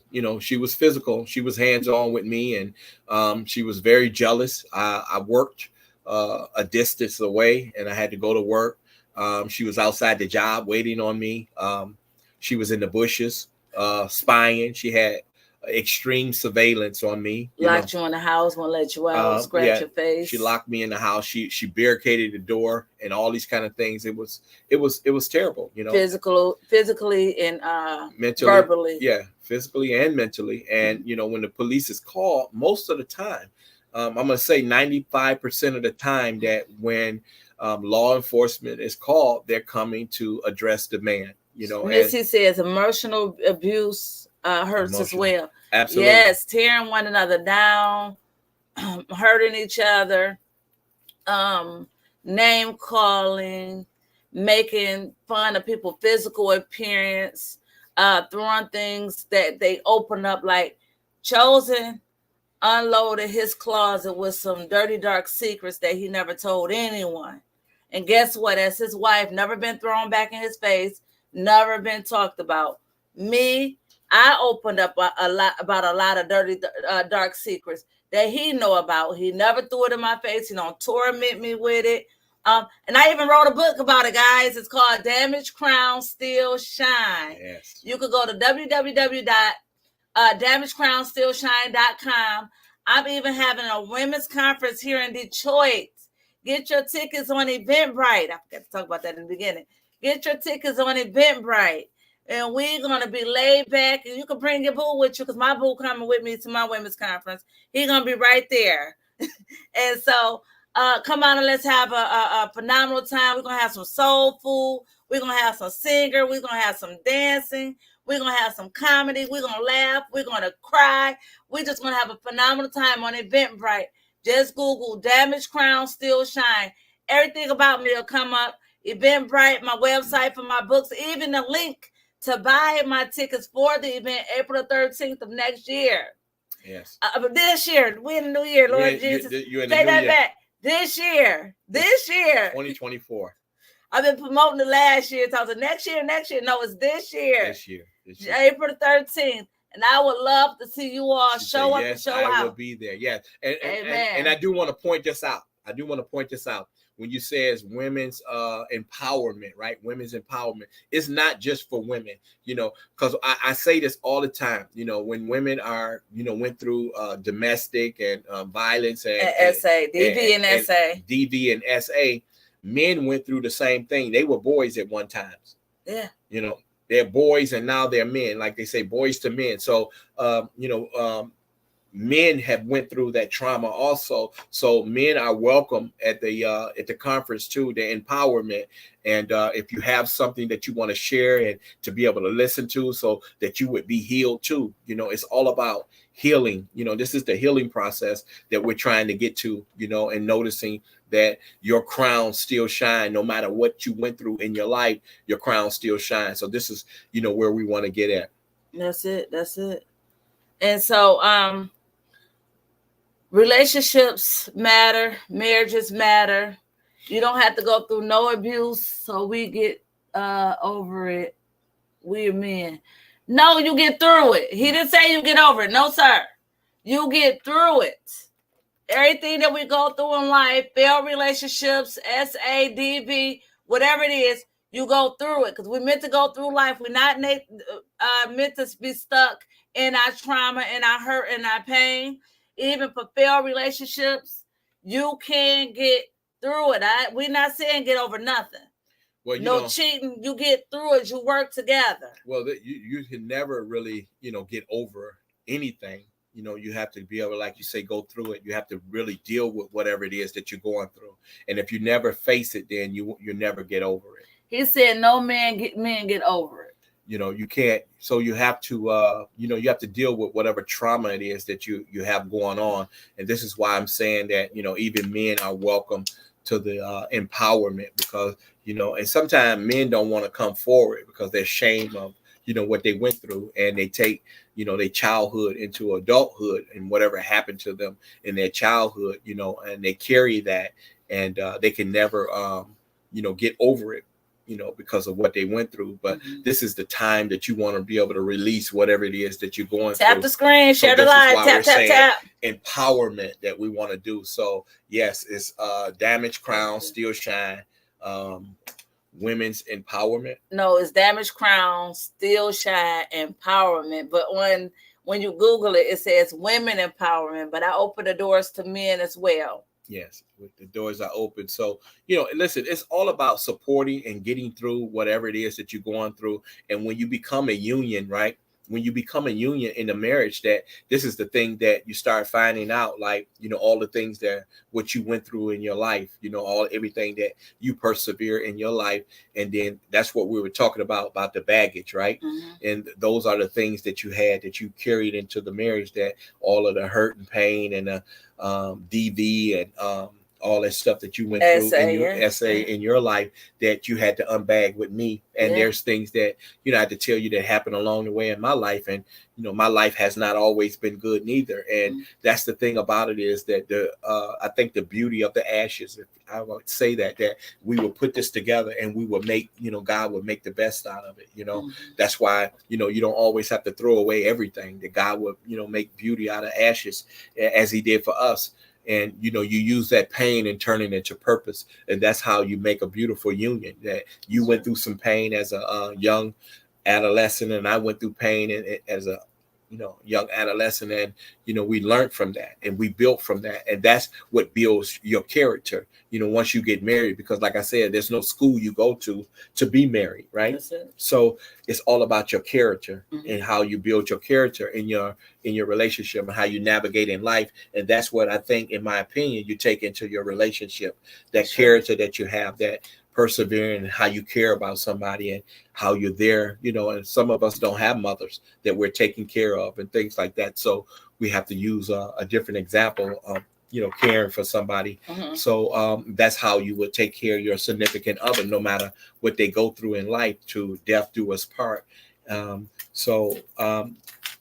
moral of it is that, in surviving marriages, you have to keep family out of your marriage. Keep people out your business. You got to keep people out of your marriage, even your friends. You have to keep them out. If you can't work it out together, then why are you together? If you need a third party, you always need a third party in your marriage. There. Yes, sir. God made the men the head. Yes. But a lot of men got to know how to be the head. And then women will submit to a leader. They cannot. If my husband leads, I thank God for him, because he's a leader. So I'm able to follow him because he's following God. Everybody is not, everybody can't do that. Let me shut the door, baby. You can shut it. Shut the door. I'm sorry, we have our Yorkies barking. So, yes, the men the head, and I'm the neck, and then I just tell the head which way to turn. So, so we could, if y'all have any questions and comments, he said no. Yes, I'm the neck. Anybody got any questions? Because we can have some Q&A. Anything about our marriage, anything about marriage, anything about relationships, anything, put it in there, and I'm going to try to read them, because things are going so fast. So true. Anybody have any questions? Because right now we're about to have Q&A. So yeah, marriage is what you make of it. If you want a good, healthy relationship, a good, healthy marriage is what you put in it. It's like what you put in your body. If you want a healthy body, it's what you put in it. So if you put, excuse me, how did we meet? Oh, let me tell y'all the story. I'm sorry. It's about to get hyped now. Let me tell y'all how we met. Oh my God. Woo! Let me tell you. I had a raggedy truck, and I'm driving. Oh God, they got so many questions. Both did. Okay, I'm gonna answer the question. How did you both attain to marry? Well, okay, we'll get to that. But then we okay, listen. How we met? I had this green truck, a green van, and I was driving up 6 Mile, a street that we live around. He was in a black truck, and he driving. And he pulled up on the side of me at 9/11, 2011. He pulled up on the side of me and said, "Hey, girl, give me your number." I held my phone up. My whole screen was broke. I couldn't see nothing. I said, "My phone broke." He said, "What's your number?" So I gave him my phone number. I almost said it. I gave him my phone number because I still got the same number. And he called it right away. So where you on your way to? I said home. So he said, oh, okay. You got a man? No, I ain't got no man. You know, I'm just doing me. Did I say doing me? I don't know how that phone conversation went. So I was on the corner of my street. So what I did is turned off and went a whole nother way and came back. And when I tell y'all this guy was persistent, but I met him at a red light. But the day before I met him, I went to a wedding, my niece's wedding. And she threw the bouquet and it hit me right here real hard and I caught it and somebody was trying to take it from me and I held on to it. And then the very next day, 9/11, 2011, it was 9/11. It was a 911 emergency in my life. That's what I'm trying to get to. And I met him that day and that's how we met. And he was very persistent. And so when he started coming over my house, my lights and gas was cut off. And that's what he said. I was too independent because he tried to give me money to get my lights and gas cut on. And I was saying, no, no, no. He was trying his best to get it on for me. So what he did is went to Home Depot and bought a generator and pulled up outside and said, hey, I got something for you. And so he brung it. He ended up bringing it in the house and he hooked it up. And so he hooked the hot plate to it.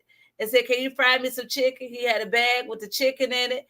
He had the bag with the grease in it. Everything I need, the flour. Can you fry me some chicken? So I'm on the cooler with a hot plate, frying him some chicken. And so he hooked my son's game up to the TV, to the generator, and started playing the game with my son while I was frying him chicken. So that's how we ended up met. So like she said, and women and that was okay too for her to deny that. It was okay for her to deny me cutting on getting her lights and gas and stuff cut on because she was you were independent and you don't accept everything for everybody right away but I wanted to see your lights and gas on and I wanted to pay that. And like I said, it was good that you did deny it, but I still wanted to do something, but because I wanted to help. And then, I just thought of a way that, well, let me just buy you a generator. At least you'll have that. And you took that in. So, and, I just love to see that you were so independent. And that there was another thing for me. That even with my lights and gas cut off, I still was making a do with 2 kids. I mean, just seeing a strong woman being able to survive, that was the thing right there, and I love that, just seeing that persevere in you and knowing that if I marry you, that I know that we will be able to get through that. If we ever fall, that we will be able to get through some tough times because I seen how you persevere and everything is not going to always be good. Right. So, you always prepare for what? For the storm. So if I get with a woman that know how to go through something, I'll be okay. And see, a lot of times people don't do that. They just go for the glitter and the gold and say, hey, they just got the finances. But what about when somebody lose the finances? Amen. The other question is, could you please explain submission when a woman submit to a man and a man submit to a woman God's way? Because he said most men don't like to submit, so they want you to explain submission. I can take for submission to me is a willing in mind to want to submit to a man, and submitting to a man is like, okay, you know what? I'm going to let you lead. I'm going to let you lead, but you got to know how to lead. And that's one thing about it. A man asked this, so no, go ahead. No, I'm going to take it once you're done. A man got to know how to lead because the Bible scripture does say a man submit to your wife and husband submit, because it go both ways. He got to submit and I got to submit. I don't know what scripture it is. I'm not a scripture thumper. Somebody said preach. So, so submission got to be your mind, a mindset.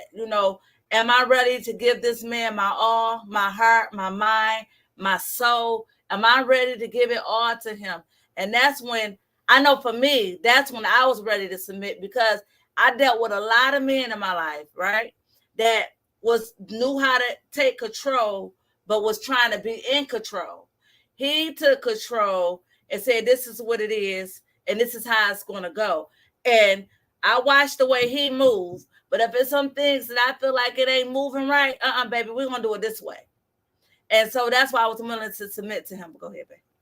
Well, Submission and submitting means that submitting means that in terms for me it's like, you know, letting my guard down. And you know, for a woman to submit to the man, it's like, you know, um, it's not like she's letting me be a man. You know, I'm going to be who I was designed to be. You know, an alpha male. And I think for a woman, when a woman do submit to a man, is that she watch him and she sees that he know how to lead. So that's the part there. When you get in a relationship, you don't automatically just submit to a man. You have to watch and see if he's actually a leader, that you can let your guard down and submit to him and say, okay, you know, he's going to lead, you know, my life, you know, that, you know, I'm going to submit to him. You know, sometimes people submit early on in a relationship and that person don't even know how to lead. And then, you know, they take that same behavior to somebody else that don't put in the work, that know how to lead. And then you give that person that baggage. That thing about women submitting is that you have to watch and wait and see if that man able to carry that load. And I think that's the part there that you want to make sure that he's able to carry that load. And if he can carry that load, then you can let your guard down and submit to him, you know. And then would you be safe to say, she said that part, are you willing to say that a man that submits to God can know how to submit? Because she said men don't know how to submit. Well, some men have something to prove. You know, men have something to prove. They want to prove something, you know, and that's the reason why men don't know how to submit to women, because they have something to prove. And in doing so, you know, they don't submit because they always feel like they have something to prove. But I think that if women really take the time out for that man, you know, instead of just putting him down and just lift him up while he's going through that process, he won't have nothing to prove. He got to prove that he's a man. He got to prove that he's a provider. He got to prove that he's a good father. Everything that he has to prove. So in terms of him doing that, you know, you have to give him a chance. So, you know, that's where the submitting part comes in, that he's able to submit to you because he's done so much proving. And some women just keep it going. He's constantly got to prove who he is and what he's doing. He's not cheating or what he's going. It's just so much. And that's why men don't usually submit, you know, because they have so much to prove, and women don't allow them to submit. So I think, you know, in my opinion. Any more questions? I hope I'm seeing them because we're looking far away. So if y'all see me scrunching, just know. Any questions, please ask any questions that y'all like to answer. Surviving marriage. Surviving marriage. This is what we're talking about today, because I want to see marriages thrive. I want to see marriages work. Me and my husband try to get everybody we know that's with somebody, get them married off, because marriage is beautiful. Yeah, people say it ain't nothing but a piece of paper, but let me tell you something. I don't look at it like a piece of paper. It's a union that's joined together, that's willing to make it about each other. That's you both. Well done. Thank you. She said, well done. Thank you. So we're willing to make it work. That's what it is. It ain't not about a piece of paper. I love to go stand in front of the judge and or, you know, the priest, and they say yes, okay, and I say I do, I did, and I still do. Yes. We got 10 years down and a lifetime to go. My marriage is going to work until unalive do us apart. No. And marriage, no. The comment here is, do you think marriage is for everybody? No, it's not. Marriage is not for everybody, you know, because everybody don't want to put in that work. Everybody don't want that commitment, you know. And when you don't go in there for the right reason, it's not for you. You know, you have to go in there with that commitment, saying that, you know, not just taking the vows for granted, right? Because we see a lot of marriages fail, right? Because even with the vows, even when people write their own vows, but, you know, the traditional vows, it says to death do you part. People don't, it don't go that route because people give up too fast. You know, people willing to give up, you know, really fast, that, you know, they feel like, yeah, they're going to be perfect in the marriage, but no relationship is perfect, that you're going to have some ups and downs. You're going to have some trials and tribulation. It's all about how far you willing to, are you willing to make this marriage work, you know, and it's going to be some work to do. If you go to your job, if you just go in there and sit around, you think it's going to work out for you? It ain't going to work out for you. They're going to have you out the door. Excuse me. I'm sorry. We are streaming on Facebook, YouTube, and TikTok. Facebook, we streaming on 4 different Facebook pages or 2 Facebook pages. We can't see y'all messages, but I will go through and see if y'all left any message, and I will or we will comment. I would love to be catered to one man. That's my dream. And you know what? It would happen. It would happen because I was there. I was there dealing with a lot of trauma, a lot of brokenness, brokenhearted. I was there, but let me tell you, a lot of relationships is toxic. Why? Because the man is unhealed, the woman is unhealed, and there is a ticking time. I'm on TikTok, so I can't say the word, but y'all know what I'm talking about. And the man got to be healed and a woman got to be healed to really make it work and make it a want-to thing. It got to go 2 ways. Women, we can't force no man to get married. When I started messing around with Chosen, I was ready to get married at the day after we started messing around. I was ready. I was thirsty. I'm being honest. I was ready to get married. I was a thirsty sister. Y'all hear me? I was ready to get married. And yeah, and then I was engaged to a whole nother man dealing with him. But I just knew that situation wasn't working. Oh, you knew that. Don't look like that. So the thing about it is that dealing with a man or dealing with a woman take time, because we all dealing with some type of unhealed trauma, and that's what make relationships toxic, make people hurting and things like that. So, you know, I prayed to ask the Lord for him to open up to me because I knew he was troubled. I knew he was going through something, and he never wanted to talk about it. But it was one day I went to church, I promise you. The pastor said, men that you want to open up to you, men that you want to pray for, you want God to speak to them, write their name down on a piece of paper. I wrote his name down there and put it on there. I put a lot of other men's name down there, but I put his name down there too. Lord have mercy. And so what I did was pray for him more. I prayed for him more because I just liked it. His style. I liked the things he do. I liked the way he moved. I liked the way he worked. I liked the way he, will speak to me. Now, this man will always sing to me. And I'm sitting in his truck while we going somewhere. And I said, well, how many women do you sing to? Just you. He told me just me. But it was up to me to believe it. And I know it was a white lie, but hey, a red lie. Just a red lie, not a white lie. A red just you. Just you. I only sing to you. That's it. You was only singing to me? That's it. That's it. And one of the other things, guys, I want to tell you in surviving marriage, I think it's important. In surviving marriage, I think, in my opinion, is that stop looking at other people's marriages and seeing how their marriages is, and then expect for your marriage to be like theirs. Honey, it's not going to work. Don't do it. If you're looking at other women and seeing how their husbands are taking care of them and taking them out to dinner and all this, everything glitter ain't gold. Everything that you see ain't true. Can I tell you that again? Everything you see is not true. When you seeing somebody and that husband is doing all that for the wife and everything, and you want your life to be like theirs, and then now your marriage is breaking down because you're applying pressure on your husband because you want your husband to do what I'm sorry, is a question says, so what does writing his name on a piece of paper do? Can't you just pray for him? We were praying for men all around the world. He said, write 10 men name down that you want to really pray for, but we're praying for men in general. So that's why his name went on that paper. Yes, we could pray for them right out, but that was too many names and faces to go through my brain at the time. So I had to write it down. Lord have mercy.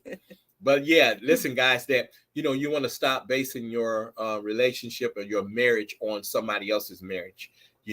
And you're welcome. You apply pressure to your significant other because you think that they should be doing the same thing they're doing, he should be doing for you, and you have no idea what's going on. So I've seen a lot of relationships and marriages fail based on somebody looking at somebody else's relationship, and you thinking your relationship is supposed to be like theirs, your girlfriends. When you're talking to your girlfriend, she's saying, "Oh, my husband, he taking me to Tiffany, and he doing this and he doing that." But then, your husband ain't taking you to Tiffany. He taking you to Burger King. He taking you to Wendy's or something. And, what you say? And you looking like, and then you so sick of her telling you that she going to Tiffany and what's them other bad companies that But one thing she ain't telling is how he treated. He treated like pretty crap. That's what I'm pretty crap. Your husband treating you like the stars in the sky, the diamonds in the ruffle. He treating you, but you looking at all what this other man is doing for this woman, and it ain't like that. Like, I got married friends that probably never thought I'd ever get married. Married family members thought I'd never get married, and look at my marriage. And jealous of it. I got to call a spade a spade. I got to call a diamond a diamond. And jealous of my marriage. And stop talking to me and stop dealing with me. Because who am I to step out my trauma to get married and have a beautiful fairy tale? Because it's good. It's okay. Let me tell y'all ladies this too. Y'all stop having all them big weddings. Because why? You want to have a big marriage. Me and him had a small, $50 marriage? Where? At the courthouse. It was $50 for the license. Yeah, for the license. Yeah, $50. But guess what? I got a house. I got a car. I got a big man, and I got a good, faithful husband. So stop worrying about these big weddings. Yeah, I mean that's the thing about it is that I think priority will come first. When you get married, you want to make sure that your priorities are in check. That where's your hello, sis? Welcome in. I see y'all popping in. I love you all. Thank you all for showing up. Where's your finance at? When you're looking for a big wedding. At the time, I wasn't there to do a $15,000 wedding for you. I wanted to get married. I wanted to be in that union so that we could start building. Build that empire and build from the inside out, not from the outside in. We want to build from the inside out. And I already put it together to be. And I showed you that I was a leader and how I was leading. And when I did that, I began to build and. The empire. And this is why, where we at, and sometimes if you had been looking at other women at the time that they had a huge, marriage at the time. Wedding or marriage. Yeah, they had a huge wedding, then you would be like, wow, why didn't they have a huge wedding, and this and that, it's just, we don't align up with what they're doing. We got to align up with what we're doing. So, when you show somebody responsibility, heading into the marriage, that's a good thing, and sometimes, you're not in agreement, but in the end, you'll see that it paid off, everything came together that, I was able to build and do this and buy this and that and do, and that's how, you want somebody, longevity. That's what you call longevity. In a marriage, that you're making smart decisions, that you're not going to go out and spend $15,000, right out and don't even have a home yet. We're sleeping in our car, but we're gonna spend $15,000. Or you're staying with family, right? You spend $15,000 to $20,000 on the wedding, right? And we're staying with family. That don't make sense. Don't make sense. And then if I'm in your family house or you're in my family house, now it's not gonna work out automatically, right? They're gonna be like, dang, when she ready to go, when he ready to go. So you need to have your stuff together. So in order for you not to go through that and add family or burdens on people, right? You have to make that decision that what's best for you. Yes. Do y'all, anybody have any more questions? Please put them in the comments. I'm reading them out loud and we can talk about it, discuss it. We can help. Let's do it because this is what we're doing. We're building marriages. The topic today is surviving marriage. Surviving marriage. Yes. And surviving ain't always bad, people. No, surviving is not bad. It's not. It's not always bad. And when I use the terms of surviving marriage, is not like, man, he got to survive that marriage. That marriage is horrible. No, that's not the case. Surviving marriages is that you're surviving everything on the outside. Can I say it again, people? For the people that's listening, when I'm talking about surviving marriage, I'm not talking about the inside here. I'm talking about everything on the outside. That means everything outside of your household, you're surviving. Okay? I'm going to say that again. Everything on the outside of your household, That's what you're surviving when you're surviving marriage. It's not on the inside, because you're going to have all these different entities and people coming to try to destroy you and tear you down. That people are going to be jealous and envy of you, of your relationship, and what God is doing for you and how high he's taking you. So people is not going to like that. They're not going to be in agreement with that. They will be on the phone with you, yeah, girl, and all this kind of stuff, and be, yeah, I'm happy for you. But at the same time, they're on the phone with somebody else. Girl, such and such, so and so. I wish this and I wish that. I literally called somebody to complain about my marriage, right?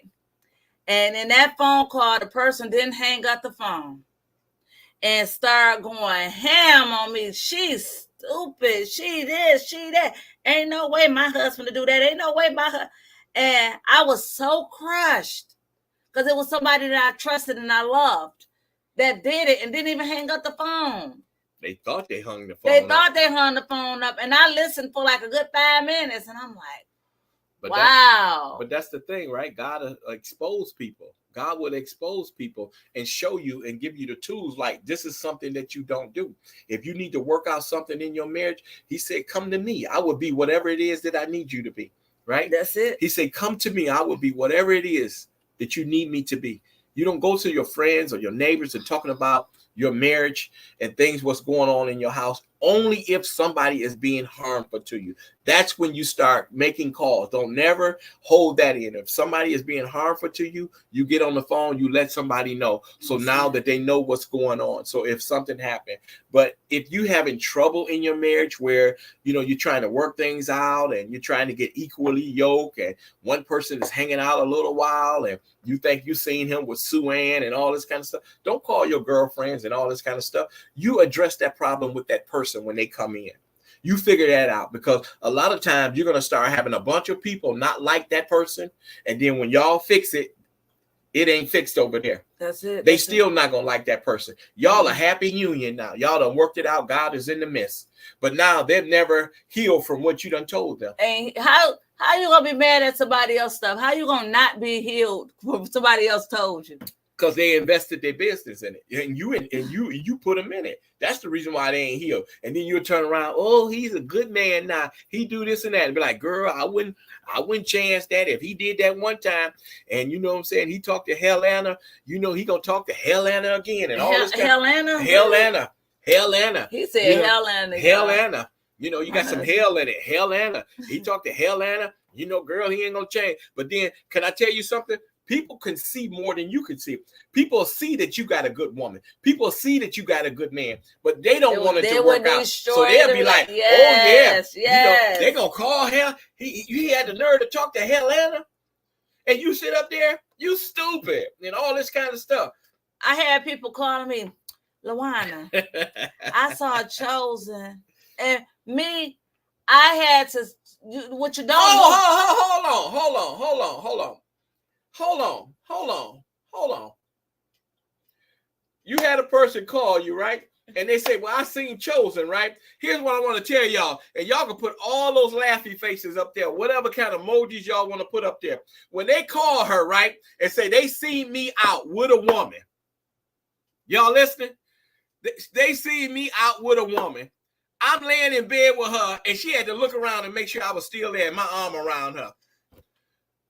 I'm like, we laying in bed, and hold on. We laying in bed, like, looking at the movie and carrying on, and wow, they about to get her. They about to get her. Ling, ling, ling. Hello? Hey, girl. Hey, yeah, I seen Chosen. What? It looked like him in his truck. Oh. That looked like him. Hold on, speaker. Say something, babe. It's Chosen. But no, even when she called you and you reenacted again, say, yeah, I seen Chosen out there, and it sure looked like him. It looked like his truck. It looked like, I think she had red hair, and you have to look around like, oh, is this Chosen? Chosen, this you? Yeah, I'm right here. What did you looking at? Because when she got the call, it wasn't no speaker. Hold on. It wasn't no speaker. So she had to really figure out, was I really next to her? And I'm like, and then I'm like, what are you looking like that for? She's like, yeah, she muted. Oh, she called her saying that. And then you put it on speaker, and I'm like, who else is here? But that's the thing. I had to. We riding up Grand River. Somebody pulled up on the side of us, blowing their horn, and looked up in the truck. Now they car low. Looked up in the truck, saw me. Oh, I just want to make sure there wasn't another woman in there. Hey, listen, and I'm telling you guys this, that, when people, they're jealous of you and they're jealous of your relationship, they would do anything to destroy it. And if you're weak-minded, you will go along with the stuff. You will go along with it.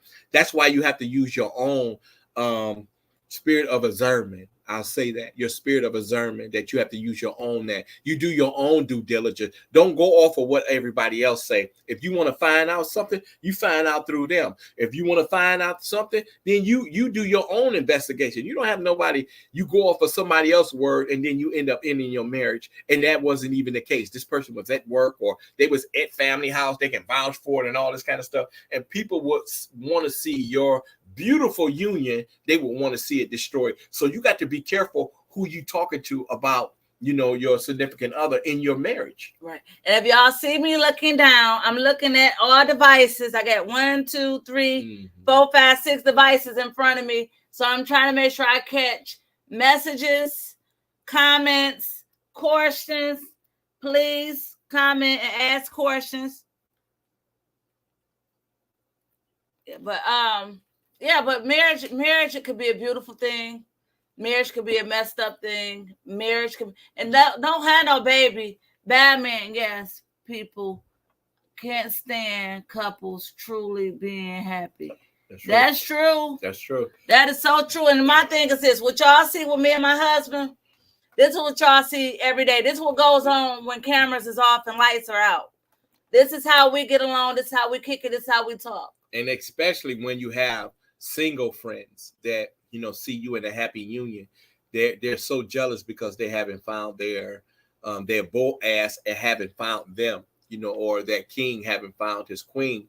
They become jealous. And I've seen that, with people that we had around us, and people have told us that, about our union, that they look up to us. And they watching our marriage. In our marriage, and it's not that something that we put on. When I say that, when you want to get into a relationship as far as being married, you got to be committed to what you want. That's it. You got to be committed. You can't just go in there and say, well, I'm married and all this and things like that. It comes with, some work. You have to really care for that person. No matter what they go through, you want to be there for them. You always want to be an ear, and some people would think like, that's tiresome.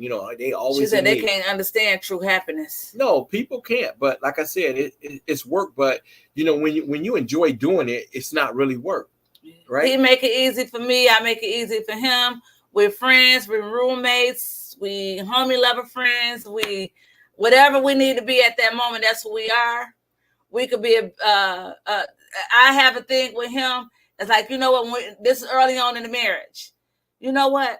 I don't even want to talk to my husband. No, I want to talk to my friend. Can I talk to my friend? Yeah, you can. And that's the thing about and it. I open up to him about him, and he'd go off on him to me about him. And then if he come to me, I do the same thing. I'm like, she did what?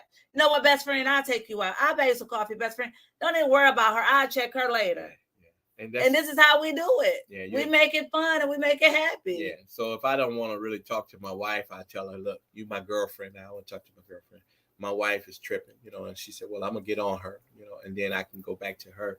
It's all about what makes it work for you. You want to, in that union, because you're going to have a lot of trials and tribulation in your relationship or your marriage. And it's all about what you make of it, That's it. And you got to be willing to go that length, and it's easy to give up. That's it. That's so true.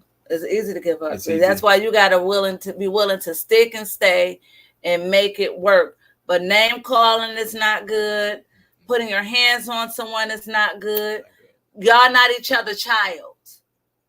And you're not supposed to put your hands really on your kids, but that's a whole nother show. But however, learn how to work together and trust one another. Even if you got a man that you're married to that's doing some things that you don't like, what you do. Because I had a lady across the street from me. She's the older lady. She checked me. She said, baby, you married. You come out here in some jogging clothes and your hair with a hat on. She said, girl, learn how to do your hair and put on you a mini skirt and walk around your husband to make sure he see when he's looking at other women, he see you. And she wasn't even married. She was a single woman. You got to learn how to fix yourself up and be sassy. Ladies, we got to get back to giving these men with the reason why they married us. Learn, go to YouTube University to teach you how to do your hair. It's these apps out here that you can get you some clothes. Fix yourself up and say, okay, I'm about to go grocery shopping and put on you a short skirt and a cute shirt, as long as you ain't no crazy relationships. And put on a short mini skirt to go to the grocery store. Okay, well, go ahead and finish. I thought that was some good advice. I thought that was some good advice. We don't know what happiness behind the curtains. Don't fool us. That is what smooth. That's a smooth ride. I don't know what that's about, but okay. Yeah, every relationships and things like that behind closed doors ain't all peaches and cream. I had somebody tell me everybody put this persona on social media and no, it's not behind. Only if y'all can be a fly on the wall. That's true, though. It's true, though. Everything that is not what it appeared to see. You know what it appears. She said a short mini skirt, hubby said nah. It's a no for me. It's a no for him. No, it's a no for but me. I'm just saying, spice it up. Y'all don't got to put on a mini skirt, but put on something cute. Let them see what they used to see when they first married you. Now, let me tell y'all, I was hourglass body when he first met me. I had all the curves in the right places. My edges was right. I dressed right. But once I got married, I picked up some weight. My hair started turning a little gray. I started losing teeth. I'm being honest. And he used to have some waves, and look at him, he bald head now. And what you gotta still, because them looks gonna change. So don't marry a man for his looks. I didn't marry him for his looks. I promise I didn't. But he was a nice looking brother. He a nice looking brother. I was about to say it was, but you are a nice looking brother. And so the thing about it is that you gotta learn to love people and want the willingness to grow old. Don't go looking for a man for money. Don't expect the man to call you every 5 minutes because they're not. This man right here do the same thing he did when we met. Don't answer his phone. One time I got his butt good. I texted him and told him the police got me. And they got me stretched out. Because he went out his phone, oh, baby, I'm scared. Oh my God, the police. Baby, they got stuff drawn on me. I don't know what to do. Come get me. And I'm sitting in the car. And I scared him so bad. He said, baby, where you at? I said, you wouldn't answer your phone. Why does it matter? He said, baby, where you at? We'll talk about that later. This girl sounds like a doggone movie. I said, I was just playing. He said, don't play like that. He was mad. Learn how to answer your phone. But ladies, some men don't like to talk. I'm not even, I don't like to send text messages and emails. I don't. I had to tell a lot of people that I don't. Okay. And so with him, he still don't answer his phone. And he didn't answer when we met. I used to curse him out in text messages. And I even wrote him a 5-page letter and closed it with a kiss. And put $5 in there. Do y'all know he still got that same letter and that same $5 from 13 years ago? She said, why is it that men don't like to talk? Wow. I think, though, for me is that we Facebook, if y'all got messages, put them in the comment. I'm reading them. I feel like that, it fall on deaf ears. Whatever I have to say may not be valid. And I'm not saying that for you, that, just coming up, that whenever we're talking, to a woman, that it fall on deaf ears. It's really based on all about what you say and what you want and how you want to do it and whatever. So men kind of sit back and they just listen. They don't like to talk. And then when you call, they just listen. If you notice that, when you call a man, you be like, yeah, okay. All right. They're not really giving you conversation, but until you really, break down those barriers, with that man, that, where he'll be able to open up and be able to start expressing himself. Because men, we don't like to express ourselves because sometimes it's just, it falls on deaf ears, and that thing has to be broken down. But that's just become a part of me. I'm just not a phone person though. But I've learned that when I'm out or she out, I have to make sure my phone is available. When she did that incident where she talking about the police was on her or whatever, she had me in an uproar again. And I want to chime in on her question. Yeah, so go ahead. I'm gonna chime in on your question too. Why men don't like to talk? Men don't like to talk if they don't feel like you're trustworthy. Can they trust you with some of the things they got to say? Can they trust you and open up to you? This man opened up to me about some stuff, and all I can do is hug him, and I just start crying and praying with him. Some men is like, if they're not trustworthy, they done been through some type of trauma that they don't even want to open up and talk to you about it. Because if you always fussing and throw the smallest things in their face, they can't trust you with something big. Yeah, and then a lot of times, when a situation come up and you trusted that person, you become vulnerable with that person. And the minute you'll have a breakdown in the relationship, they'll bring all that vulnerability that you brought up to them. They'll bring that back, to a man, and it feel like that, he feels weak. When a woman does that. So that's the reason why men hold back significantly and don't like to talk. So, but when they really feel that they can trust you, they will begin to open up, and that's when, I felt like I could trust her. I begin to open up and expose myself and be vulnerable and let her know, the things that going on in my life and the things that I've been through in my life, and so that I can be able to get through it. And now that you're my partner, that we'll be able to get through it together.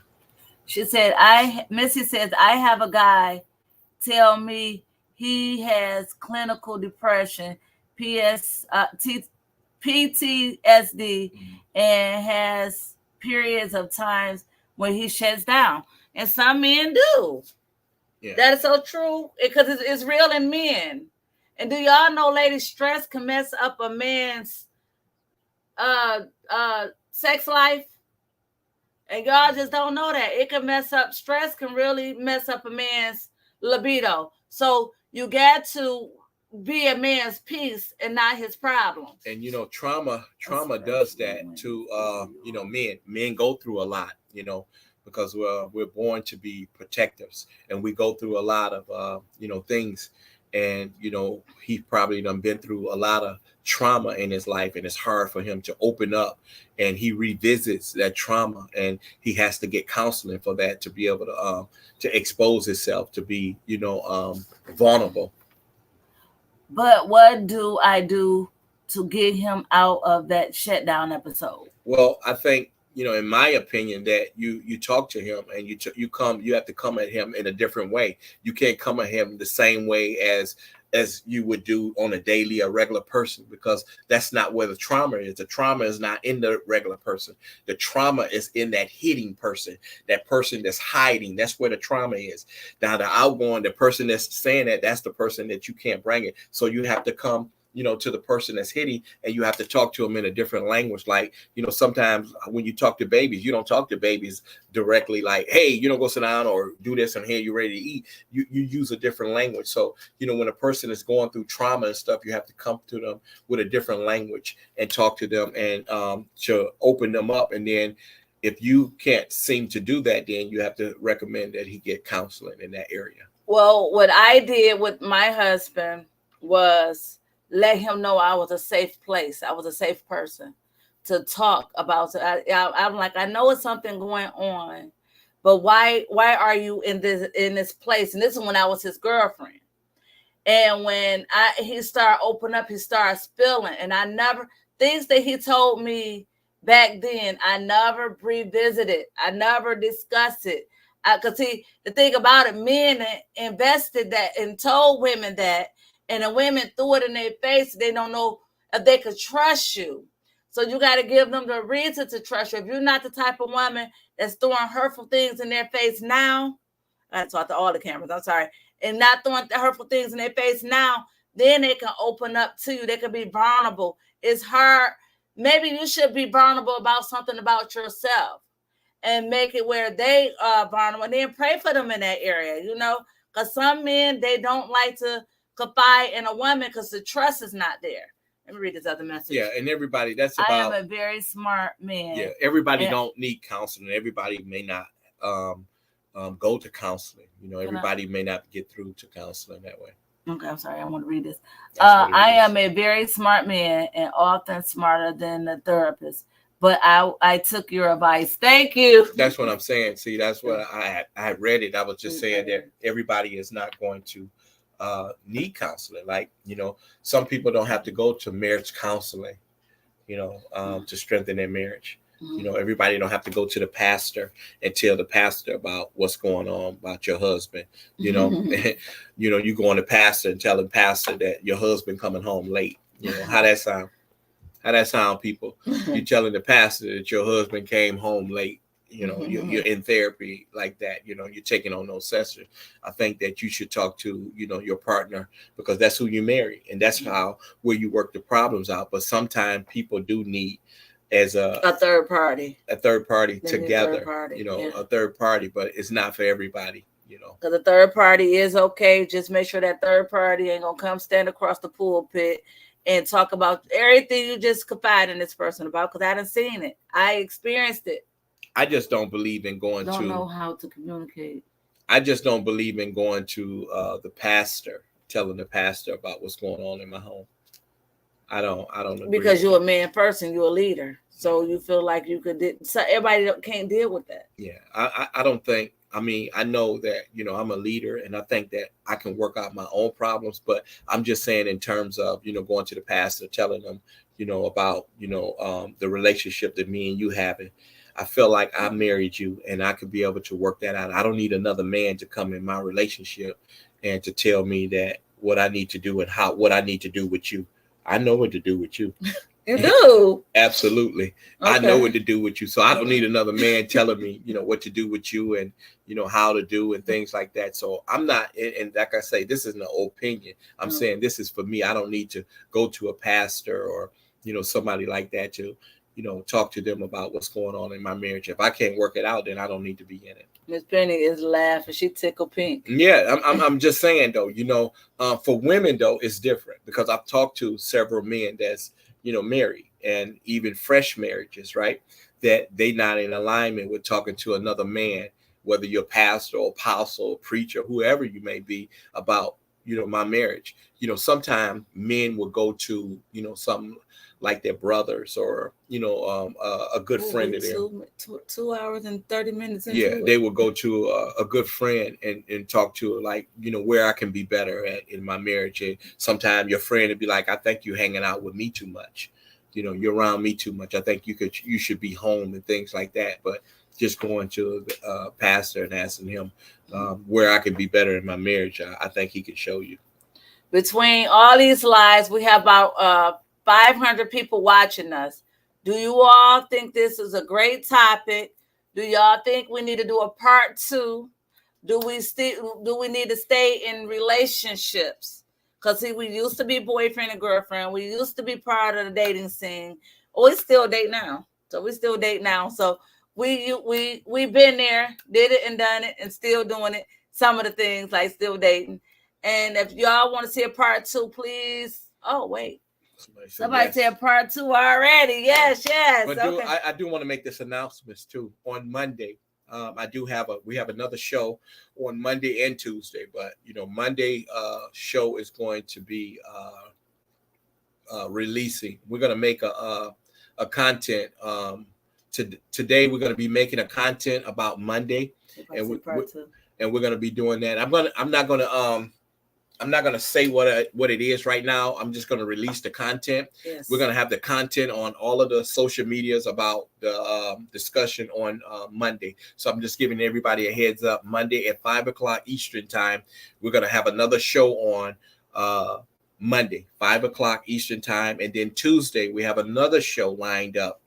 Is that 5:00 or 7? 7:00 Tuesday. So Tuesday is going to be 7:00 Eastern time, but we're going to make content so that you would have updates on that and a reminder of the shows that we're going to be having. And I tell you, they're going to be good shows and encouraging and uplifting. We have a question. The question is, do we still have date night? Yes, we do. We go to dinner. We'll role play and act like we meeting somebody else. We'll go in two different vehicles, meet each other, and then say, okay, I got to go. My husband is calling me. I got to go. My wife is calling me when dinner is over.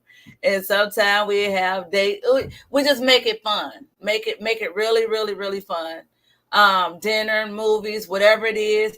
We'll go and have a little date, a cheap date, and sit in the parking lot and have when we was eating unhealthy, cheap burgers. They say very interesting. Please, part two. Yeah, and like I say, dating is really good. It's just keeping the relationship spicy. She said the part 2, 3, and 4 a sequel. Yes, dating is really good though. Just keeping the relationship fresh and not just getting bored with each other and just letting your guard down. Can I say that again? Letting your guard down, meaning that you don't care about how you look no more. You don't want to impress her no more because you're so used to her, right?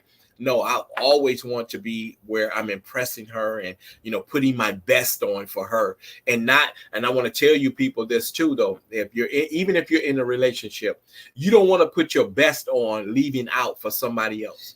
You want to make sure that you put your best on while you're with your significant other, not just when you go on to work and you're putting your best on for when you go out to work and things like that. You want to make sure you're putting your best on for your significant other. That's keeping the relationship fresh. Can we do that every day? Absolutely not. It's okay to have down days and stuff like that, but you want to make sure you want to always keep your partner interested in you. That's it. That's either going to bed, that's even waking up, walking around the house. Just do something to trigger them, ladies.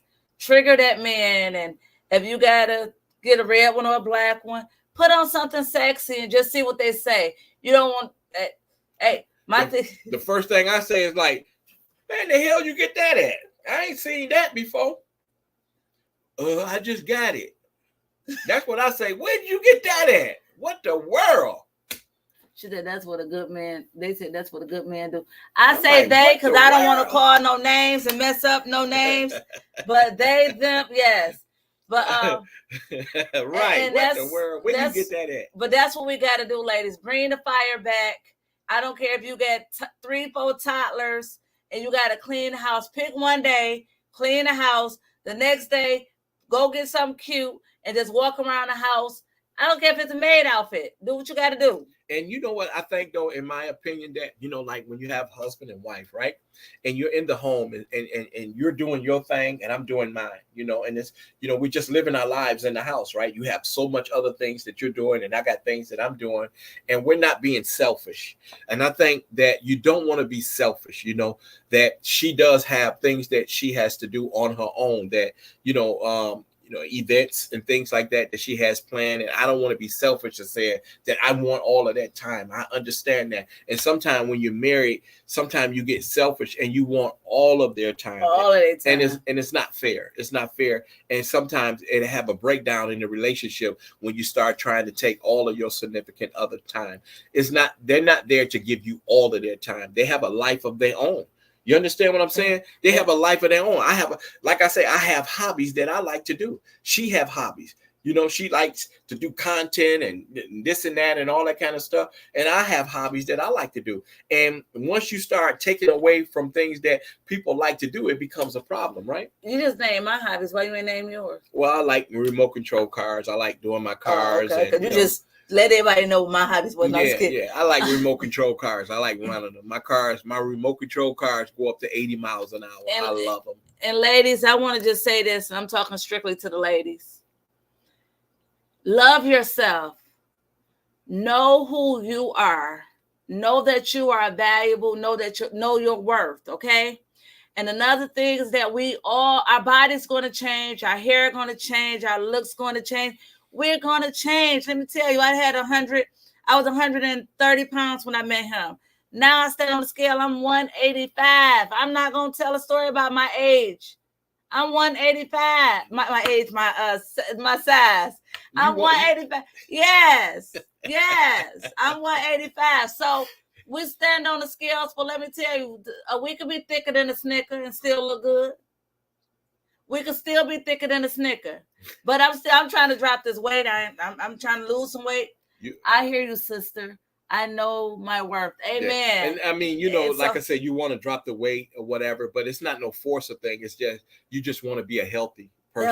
Healthy. I'm not losing weight for him. I know I was got some health issues going on, and everything I Google and all the research I do is to do a healthy lifestyle change and lose some weight. Because your height and your weight, and if you having body aches and pains, it don't go together. So you got to drop the weight, and you got to get yourself together. You got to make sure you're doing you. What's that, man? Right here in front of you. Oh, I got to look at everybody. I am just looking over there. I'm sorry. I got to look at everybody. So what you got to do is, I don't know why I keep looking that way. You got to really know your worth and get yourself in check, but do some things just to trigger that man's mind and his thoughts. Go to bed a little different, even though if he don't touch you, it's okay. It's fine. You know what you did your part. You went to bed looking sexy. You woke up looking like that. You woke up like this. Learn YouTube could teach you how to do your hair, your nails. They even got the little press-on gel nails, and you put a light on and cut and design your own nails. They even got designer nails on Amazon. At the dollar store now, you can fix yourself up. And my thing is this: change the way you moving, and it make that man thinking he want to stay at home because he want to know what you're doing. Yeah, but you got to hold his attention, ladies. But when you do something right, that. When you said that, like when you want to lose weight, you don't want to lose weight for me. You want to lose it for yourself. For myself. You know, I need to get healthy. Right. You need to get healthy. And a lot of times what happens is that, you know, women want to lose weight for their husband and they feel forced to lose weight. And, you know, which is a good thing because we all want to be healthy. But sometimes, you know, they're losing weight for their husband or the husband is losing weight for their significant other. You got to make sure that you're doing it for you in your alignment and in your timing, you know, because you want them, regardless whether I got this big or not, that you want them to love you for who you are, you know, in spite of that. But you know that you want to be healthy and you're doing this for you, not for them. And that's why the thing about it is, that's why, you know, I'll say marriages last, because when, like you said, that you want to lose weight, you're doing it for you. I love you regardless. But of course, I want you to be healthy, but you want to be healthy and things like that. And you want to find yourself back in some. See, I want that swimsuit body. I got to get back there. Yeah. That swimsuit body no, but it's all about getting healthy and loving you and bringing the spice back in the bedroom. It's not always up to the men. It's up to the ladies. Men can do their part, but women, we got to do a little things different and move different and work a little harder than a man do, because we're the women, we're the wives, we're the women. And yes, women, we work hard as mothers, as women, as wives, as bosses, as, you know, that diamond that, you know, and that's who we are. And that's what we got to get back. Yeah. Okay. All right. So listen, guys, we thank all of you guys for being here. We appreciate each and every one of you guys for coming in, sharing your perspectives on surviving marriage. And we appreciate all the comments and I got a lot of messages and things like that. So we just want to make sure that, you know. Let me read these, babe. I'm sorry. Okay. Sometimes a man wants someone who will listen as he pours out his heart without her opinion. That's true. She must be his safe place. That's true. And safe hearts, not a war. That is true. And it's all about that. I'm reading from Facebook, guys. LOL, leave the mini skirts alone. It will bring problems. You're right. Okay, I'll leave them alone. Good advice. Thank you so much. I've been married for 46 years. I watch the people in my circle all the time. I have a wonderful husband. Try not to tell them my business at all. That's true. And that's how we stay friends. Now, we got that from someone that's been married 46 years. She said, don't tell them your business if you want to remain friends with them people. Thank you, Miss Sylvia, for that. So true. Amen. Good teaching. That is a powerful message. Amen. And amen. Okay, so Facebook, We're ending the live. We've been on here for 2 hours and 33 minutes. So we are going to have a part 2. I just don't know. He said we're going to do the marriage shows every 2 weeks. So I'm going to end this one over here. TikTok, stay right there. If y'all could find us on TikTok, come on over. Is this it?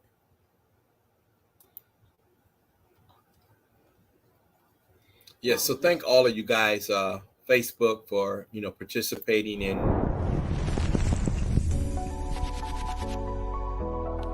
Hello, welcome to my website. I am LaWanna Kelly. I am an author. I am a life coach. I am a motivational speaker that's motivating and helping women all around the world heal from their pain and change their pain into purpose. Please explore my website and check out my book, Damaged Crown Still Shine, and my workbook, Fix Your Crown. Please join my emailing list as well. And always know that a damaged crown still shine, and there's always room to fix your crown.